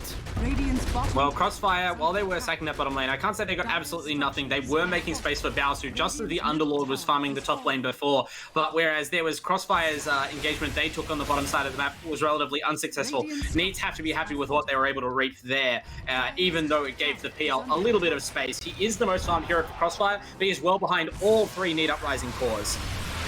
Xavier still looking for his first successful duel, I think. Man. Dire's middle tower. He's running. They have He's so going. neutralized. He's got him. Can he do it? That's He all. will. As Cosmo gets straight out by the side of Quick. That's what you want to do. But Riz is taking chance at the same time. Can he get more fun? Bounce with the fight. Going straight for Spag. Doesn't even have an item. In fact, aggressive doppelganger coming through. Maybe get Cosy, who's very low mana himself. But no. Bouncy takes time out of farming to come to the mid lane and get nothing. Radiant's top tower is under attack. Xavier's sheer force of will seeming to add an extra 150 units to the cast range of Duel. They're able to finally pick up a dual kill onto Explosive Fury's position 5 Tusk, but that is a sad 10 damage you picked up right there, and he is nowhere near the force that he was in game 1. Neats have done such a great job of isolating his hero strategically, denying him the supporting cast that he needs in this game by making the bottom lane such a focus of attention. There haven't been the kind of lonely heroes that the Legion Commander can pick off, and even after rotating to the bottom lane, he's still behind. Well, this bag is just going to be delivered in, but speaking of focusing your attention, if you want to focus your attention on some fantastic monitor hardware, folks, Conquer, our sponsor for this season, makes the best quality monitors you'll ever see, so you never have to squint to see those little characters on your games. It's just perfect, crystal clear vision, and they're sponsoring this complete season of LPL, and we thank their full sponsorship. Hopefully it continues on to next season as well, because we're always bringing some great quality Dota, and it's thanks to them. Yeah, another great quality bit of Dota is the itemization on this Underlord, who is now appearing to build into a Crimson Guard. He sort of has his core farming items up. You build the Soul Ring. Now that Soul Ring doesn't give you health regen anymore, you build the Vanguard to support the constant use of that Soul Ring. That's going to let you spam out the newly buffed and extremely powerful Rain of Fire and just shove out waves endlessly. And now you can build that Vanguard into a Crimson Guard that neutralizes the PL. So, you know, win-win-win. You love the look of the wins, but Fury, can he get a win out of this one? He's been able to skate away from most of these fights here. In fact, he just dodges everything and goes back behind safety of this tower. Riz, being just completely uncontested, is going to be able to push down this bottom wave easily enough. And I mean, Rivery, he's got a Yule Scepter up now, 17 minutes in. It's not the worst timing in the world, but do we just need to get really active with this Razor Legion dual combo of course here? I think so, but I'm not. It's not clear how you do that, right? Like the reason that I was saying before the draft, the way they have to take team fights is by breaking them up effectively into not team fights, into tiny engagements. That's because their team is really terrible at taking 5v5. So I don't think grouping your cores up and running down a lane is necessarily what they want to do. They ideally want to just keep killing Spag. Just kill Spag over and over if he's going to stand there. Yep. Just destroy this Enchantress, farm her for dual damage, get a Blink Dagger up on Xavier. Thank you for your service, Spag. Under attack. I'd say that like he's being a walking ward, but they actually have great deep obs in the Radiant jungle, so I'm not even certain exactly what the purpose of having the Enchantress there is, but, you know, not catastrophic deaths. No, he did just place one of the wards there, so he was putting vision down. Oh, okay, right, so he got caught warding. There was a little trap there, Yeah, okay, reasonable. I didn't see that one. Good. So Xavier really like gulping deep breaths of fresh air after those Enchantress kills, suddenly in striking distance of this Blink Dagger that it seemed like he may never reach. But it's still a ways off, and even once he gets it, it's not clear what they do. Like I mentioned to you, they don't really have synergy between their cores and what they want to do. Like Razor and Legion running into your jungle to try and get a quick dual pick off. It's not like a really burst heavy combination. You want the Legion and the Willow, ideally. Or even the Legion in the PL. So what, your Razor has to go and shove a lane somewhere else while you go for a gank? You're just naturally vulnerable. Well, right now we're going for a find. In fact, Cosy going to blink on in. Try and get him before the ink as well. He does pop, but so does Toad. With a stun on the Reverie. A big kill as they swap on him, but a Terrorize! The Terrorize from Andros to save, but the Snowball to bring them all back on in. You cannot save that Razor as he gets charged on him, but Pittermouth beautifully placed by Tackle. Then looking for another double. The duel being used, actually going to get us up Cosy. So Xavier with the greedy pickoff walking away. Taking dual damage for 3, but it will cost them 3 and maybe steal the Roche that they were trying to take. Yeah, really nice way to snap off the TA kill. That's a huge duel and just about turns the team fight. Like, that just about makes it even in my eyes. So, you know, Xavier, again, even in these trying circumstances, not directly criticizing his play on the Legion Commander, but more applauding Neats for how they neutralize his own illusion. I think again. He's already just kidding. But Fury is really running down an illusion. I guess it doesn't cost you too much. You've got a snowball on the backside. And does the fact that Baosu died again kind of turned a little bit off that you did still get the TA. I mean, maybe you're hoping that you would take a bit of a bad fight, and then Baosu would just get the benefits from it. I mean, yeah, Baosu dying is always bad in this scenario. They don't have the situation they did in Game 1 where referee is accelerating on this really key, super high teamfight impact hero who can then stall the game out. The Razor is just not going to fill the same role. Oh my god, Tobes, no! We've reached that point in the game. Kozi's reign of terror has begun. And the rest of the team is going to be spending a whole bunch of time in the fountain. It's just Tobes, man. He's always taking the bullet for Crossfire. It has to be rough 3 games in a row. And unfortunately, it will not let up in the meantime as they are about to secure an Aegis, it looks like, for this TA. Kozi, the main man, gonna charge ahead now. And yeah, they are in such a position of pressure because, of course, this Underlord gives them the ability to push lanes at will and provides a tanky companion for Kozi when it's time to go to the high ground. Oh yeah, and it seems like that time is coming pretty fast because we were talking about power spikes and Tia has a very specific one about 20 minutes. When you take the Aegis, you have your Blink Deso and you just charge down a certain lane. Pick your lane, pick your poison, take your buildings, and can Crossfire really stop this? Yes, I think that the potential is there just because, like, oh, hang on. Okay, yeah. Well, I mean, there's no reason to not wait a little bit longer. The tier 2 towers are still up, and there's probably 1 or 2 more items they're waiting for. I'd be interested to see what Riz has built because, actually, like, the TA's timing is a couple of minutes behind where she might otherwise be, but she's also the 3rd most farmed core on her team, which is not usual for a TA game, right? Like, the Underlord, because of his Underlordness, but Riz was in the most contested lane on the map as a vengeful. Surely he survives. Oh, that's a very daring teleport. That was a very adventurous TP out from Baosu, and he's just feeding his life again. That's I mean, one of the drawbacks of Doppelganger is that you can't really use it to fade into the tree line, but I would have liked to see slightly more resistance to that gank. Instead of just standing there and hoping they don't have a 12-second... the opportunity to get the Riz again, but he is out of here. Okay. The big kill streak is gone, taking to Xavier, and maybe Tekra as well, but he's going to be taking the bus all the way back to base. But can he arrive? With him, and with Snowball to save. Wow. Okay, it should be some good. That's a beautiful play. That is absolutely stuff. Yeah, yeah. So they managed to preserve their Uber. the magical, that's like the prestige of Dota. You somehow like do actual magic and like vanish your team out of a fight. The classic I'm gonna teleport, like relocate at the exact same moment my cuddle hits recall and somehow like no heroes will appear on the map. Gimmickry that we used to see, but yeah, fun aside, Neats Uprising, it's hard to flame Baosu for dying when Neats then give up the most valuable kill on the map, and Riz, he's been playing incredibly this whole series, and I was literally in the middle of complimenting him for managing to be the most farmed hero on the map on a vengeful spirit who was in the contested tri lane, but yeah, you still have to try and preserve that net worth, stay alive, buddy.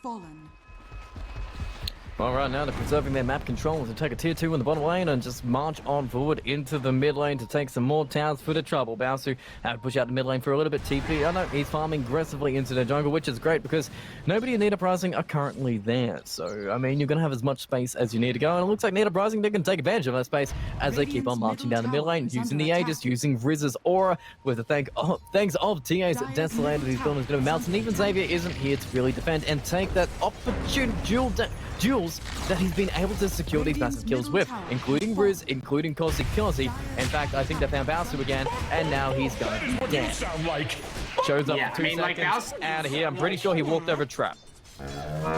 He is, in a way, like, I'm not saying he wants to die, but this is winding down the Aegis timer for Need Uprising. Like, they definitely, as you mentioned, this is the classic TA timing, and their other 2 cores are also, like, very powerful early game. This is clearly a time they want to be going high ground, and instead they are shoving out side lanes and darting back to their own side of the map to catch out a Phantom Lancer. So, you know, I don't hate this play from Crossfire. They are kind of avoiding the worst possible thing. They're throwing bodies at the problem to make the space for them to go away. So, I mean, if they don't lose anything major like a tier 3 in Iraq's, it could weigh into their favor eventually to give them more opportunities, but still, Need Uprising, they're going to be taking more towns. Do you think they do go high ground? I mean, the BKB will be picked up after they take this tier 2 here. I think that if they have the BKB, they might try and force the high ground even if the Aegis expires on Kozi. And I'm not going to say that they're like guaranteed to win that fight, but what's difficult here for the Crossfire lineup is that unlike Game 1 and even Game 2, it's hard to see where their break-even point is, what the item they're going to pick up that like disproportionately jumps their team fight strength back into contention with the needs, right? Like what is this Razor going to buy that negates 3 farmed cores from Crossfire? I'm not even sure. In fact, right now they're just waiting for Kozi to die from tower shots. And maybe they take the opportunity now to get the duel off. I mean, Xavier's in a pretty good position if he wants to take it. In fact, he goes for it. He gets the duel, but we've got a refraction and swap to save right now. So guess what? Snowball is good. Going back on in. Leash and Kozi's absolutely fun. Yeah, and that's Xavier's pretty bad. delivered to the devil. Taken down 45 seconds. Lets him fly back if he wants it, but no duel to go. We do have a curse ground back, a double curse ground, I believe, but it didn't get a kill. But it saved your building for a couple of seconds, but it's only got about, what, 20 HP? Nope, it's gone away. And now Need Uprising looking to march forward and take the first racks of this game. Yeah, that's brutal and might even be the whole game. Like, I don't want to jump the gun, but to see your Legion commit like that and even the Grimstroke ult sort of vanish without a trace into Need Uprising, it really emphasizes how weak the Crossfire teamfight is. This is a lineup that really never wanted to be. It doesn't have a plan for being put in this situation. You wanted to be like playing the way that you were at the end of Game 1 or the start of Game 2, where you are making small engagements happen across the map, punishing Need Uprising, putting them on the back foot, and they, once again, put their faith in Xavier's Legion Commander, which is not a bad place to put it, but the Need Uprising decision to go an aggressive tri-lane proves to be a masterstroke, and they've really seized control of the game from minute 1. Oh, Xavier actually getting an opportunity. This is a big duel. Duel maybe to get on the Fury here. Is it enough damage? It is not just to get the duel damage, but they do get the kill, but now we're going to get the fun backside blast field. Ain't going to be much. Rivery is out of here. Xavier in between everyone. Bounce is actually going to go fight to kill Spag. Probably the easiest kill you can get, but he TP's out in front of your face. So I don't know what Bounce is feeling right now. In fact, it's Rage as he goes for Kozi, but Kozi is just going to act in Viz. Blink away. He's good to go, but now the man's being drained up. The sun's going to be there. Maybe the kill potential is going to happen, but swap to save from Riz is beautiful and perfect and keeps him alive for a couple more seconds. Now, the damage refraction Echoes out of mana. getting very low with a little bit of extra damage. He's gone, but they do get Kozi. Basu dead. Echo out of mana, out of HP, running back. Spirit vesseled up. Spag trying to regen him and purge him up, but he can't regen for a little bit. And Angelus gets it as he goes. Gets a charge to see TP's out in front of their face. 3 for 3, but the 3 dead on Crossfire are all cores. You would almost have been happy if Baosu had lived, but unfortunately giving up all 3 cores, it's hard to consider that a win. I mean, look, they're 20,000 gold down, so materially, any trade like that is actually putting you ahead financially. Like, you got more relative to that, relative to your net worth than Neats did out of their fight. But when you consider how much that's worth in the context of the game, your heroes dying like that is bad. The amount of gold you catch up is not enough to put a dent in this 20k gold lead or reverse the disadvantage you find yourself at. You need to be getting an even bigger win. That being said, I love the approach. They took out the Tusk, which doesn't seem like the best hero to duel, but it's the save. Like, if you duel anyone else, we saw just before, they get snowballed, or you get snowballed. So by taking out the Tusk of Fury immediately, they allow themselves to enter that chasing scenario, and especially the fact that the Underlord couldn't just turn and drop a pit and a fire rain on the PL. Bought them that chance, So but he's been found. He's good this for is now. huge, actually, if they can catch him. Run, Team swap, not okay, there. nice little play, but it's going to change the back between them, and yeah, 2 kills Wow. up there. It seems like you needed to do that, but unless they're throwing more bodies at it, they're looking for fight. Kozi is here, same with Tekra in the back, looking for an opportunity to maybe get a few refracts off, maybe a few side blades to cut on in, but no, going to play a little bit defensively for now. I say defensively as Fury charges forward with the shards to find Tobes. Okay, the illusion's going to do the damage. You don't need to really sacrifice much of it unless he's fine. You'll set on the golem to keep him back, and it's all good. They saved Tobes finally. He doesn't have to die. The golems are still looking for it, but he's all good. He's back to the base. He found it, and he will not be giving his life away today. That's what Crossfire need to do. Your clean core kill, bonus kill, even save their support, all got out. Those are very valuable kills when you're this far behind. The gold lead just dropped by 2,000. I mean, I'm not sure whether that's just the gold lead catching up to the previous team fight. Sometimes it takes a little bit, but the point is that they do have the capacity, as long as Need Uprising sort of relax their formation like that. And we saw how Neats got punished in Game 1. They took a slightly discouraging fight and they decided to fall back and farm, but then Crossfire showed brilliant coordination in picking them apart as soon as they broke up up their 5-man formation, that's what let Xavier's Legion Commander jump back into the game. They don't have quite the same position they did there, where they were riding a really powerful Invoker power spike, but I mean, they can still pick up a bunch of free kills given the chance. Not quite that time. Like an Enchantress? No, okay, he's good. No extra for you. But 30-minute runes are coming up. Maybe you can take an opportunity to fight there. But nah, it's Shard, block off from Fury. Perfectly timed, we're all good. So we're not going to be sacrificing too much. And Need Uprising, then they're not throwing away too many things. They're playing a little bit defensively now. A little bit restrained, focusing on securing this Rogue shield. I'm curious to see the Crossfire didn't even bother to take their own outpost after winning the team fight in bottom lane before, so they give up some 30-minute XP, but it shows that how cagey they're playing. They got their one clean kill, and they weren't even interested in heading back out on the map afterwards to try and sneak that. They are just taking what they can safely get, playing around what vision they do have, and right now that bottom half of the map is just kind of no man's land because all the wards have expired. Yeah, in fact, they're just isolating around this Roach pit. They do not want to give it up. Absolutely neither team wants to give it up. They both want it. Kozi again do it. Same with, probably Legion Commander, a little bit of help between them, but who takes the Seppi? In fact, actually, it's going to be Need Uprising. I've already got my answer. Say smoke on up around this Roach pick as Kozi and Fury do it. Tag team between it with Kozi's damage. Should be enough, even on top. Teckle is just going to get, but duel onto Teckle. Out of all people, can you even kill? Okay, swap to save again. He's fine. Gets the ship's guard off. In fact, Xavier drops it in the end. No buyback. Gone away. Gets on a Riz as the Crimson Crown goes go in and actually win the Noble Save again. The Crimson Guard alive. Fury perfectly saving everybody on this tusk, controlling Upgrader, making sure Kozi gets the opportunity to go back on in and clean up everybody. Teckle finishing off the Razor, has a buyback himself, but Tobes this time you got nobody to save you. Kozi finishes you off as 4 people take a dive and you head on back into Roche, and it's looking bad, man. It's looking bad. I'm not saying that was the last fight of the game, but if it was the last fight of the game, that is a worthy fight to close out the series. That would be a worthy fight to win the championship on, honestly. That was so perfectly done. Everyone on Needs Uprising playing their role to perfection. Like, playing a core Vengeful as the most farmed core on your team as Riz is so delicate when you decide to commit swap defensively like that to save your fellow core. If he swaps too early, he's just the one who goes down instead of Tech Core, and that's just as bad, if not worse. But he lets Tech Core soak the entire duel, almost all of the damage from the Willow ultimate, then swaps in himself, and they're able to turn that into an aggressive position. And then when it looked like he might be punished by the stun from the Willow and the rotating Baosu coming into the fight late, he was saved by the Crimson Guard and the quick thinking of his team. So the itemization, the positioning, the coordination, and knowing their roles, all coming home for Needs and delivering them a huge team fight win, and very likely, GTH, the series. I'm sorry to say it. Yeah. That is right. It's a final defense here. Well. They need to defend it. Look at Teckle. He is just massive in front of this tower, not letting them even get close as Kozi rips it apart. 2 racks between them and Mega Creeps, and potentially the grand finals here as Crossfire charges forward. Get their opportunity. Got a Soul Vial to the double duel. Can they follow through? He's destroying them. Stops it the other way. The BKBs have been popped, and Crossfire's chances of making it to the finals are popping with them.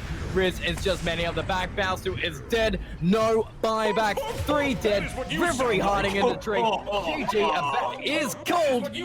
And Need Uprising are moving on to the grand finals. Crossfire, that was an unfortunate mopping up. Their lineup was never meant to defend in that situation, let alone from a nearly 30,000 gold deficit. And after a heroic turnaround in Game 1 and a decisive start to Game 2, Needs Uprising managed to rally and just seize control of that series. Brilliant drafting, great play, and that Game 3 was a strategic tour de force. They completely iced what looked like a solid Crossfire draft. That is right. It looked amazing from their play. We're like, okay, Kozi's playing TA against Razor. Maybe it's not be comfortable. And Kozi's like, yeah, I played this matchup a billion times. I have a billion TA games. I know exactly what to do. And Need Uprising knew exactly what to do in that series. I wish we saw that solo kill he got. Oh, yeah. Yeah, 100%. It would be impressive. But I'm really just lost for breath. Need Uprising have been impressive through this series here. And it's good that they have, because of course, like Crossfire, they were worthy opponents, and that series was incredible. That's going to make the Neats feel really pumped up. They're going to need every shred of confidence, every bit of strategic learning they gained, any practice they needed on these new patch heroes, because that was their last little bit of time in the sun before they have to go up against the bigger bully boys of the competition, the overall favorites Oracle AU, who secured their grand final place last night. Neat Uprising have proved up to the challenge, and so we will see the defending champions against this season's invaders. Oracle AU were not present last season when Neats made their championship, so it's almost a question of whether Neats really deserve their title at all when you have to consider the dominance of this Oracle team that have stepped into the ring. It's up to Neats to prove themselves once more, and it will be a best of 5 grand finals, a full special broadcast coming to you next Monday night. That is right. It is going to be big. It is looking to be better. We're going to have the live show. We're going to have game interviews. This is a grand final you're not going to miss. These teams are looking massive going into it. It's the new big boys in the yarn versus the old kings. The grand champs looking for the crown of LPL Season 2 for 2020 here, folks. Do not miss it. Monday night, 6:30. We'll be catching you then to see who's going to be the grand champion for this tournament.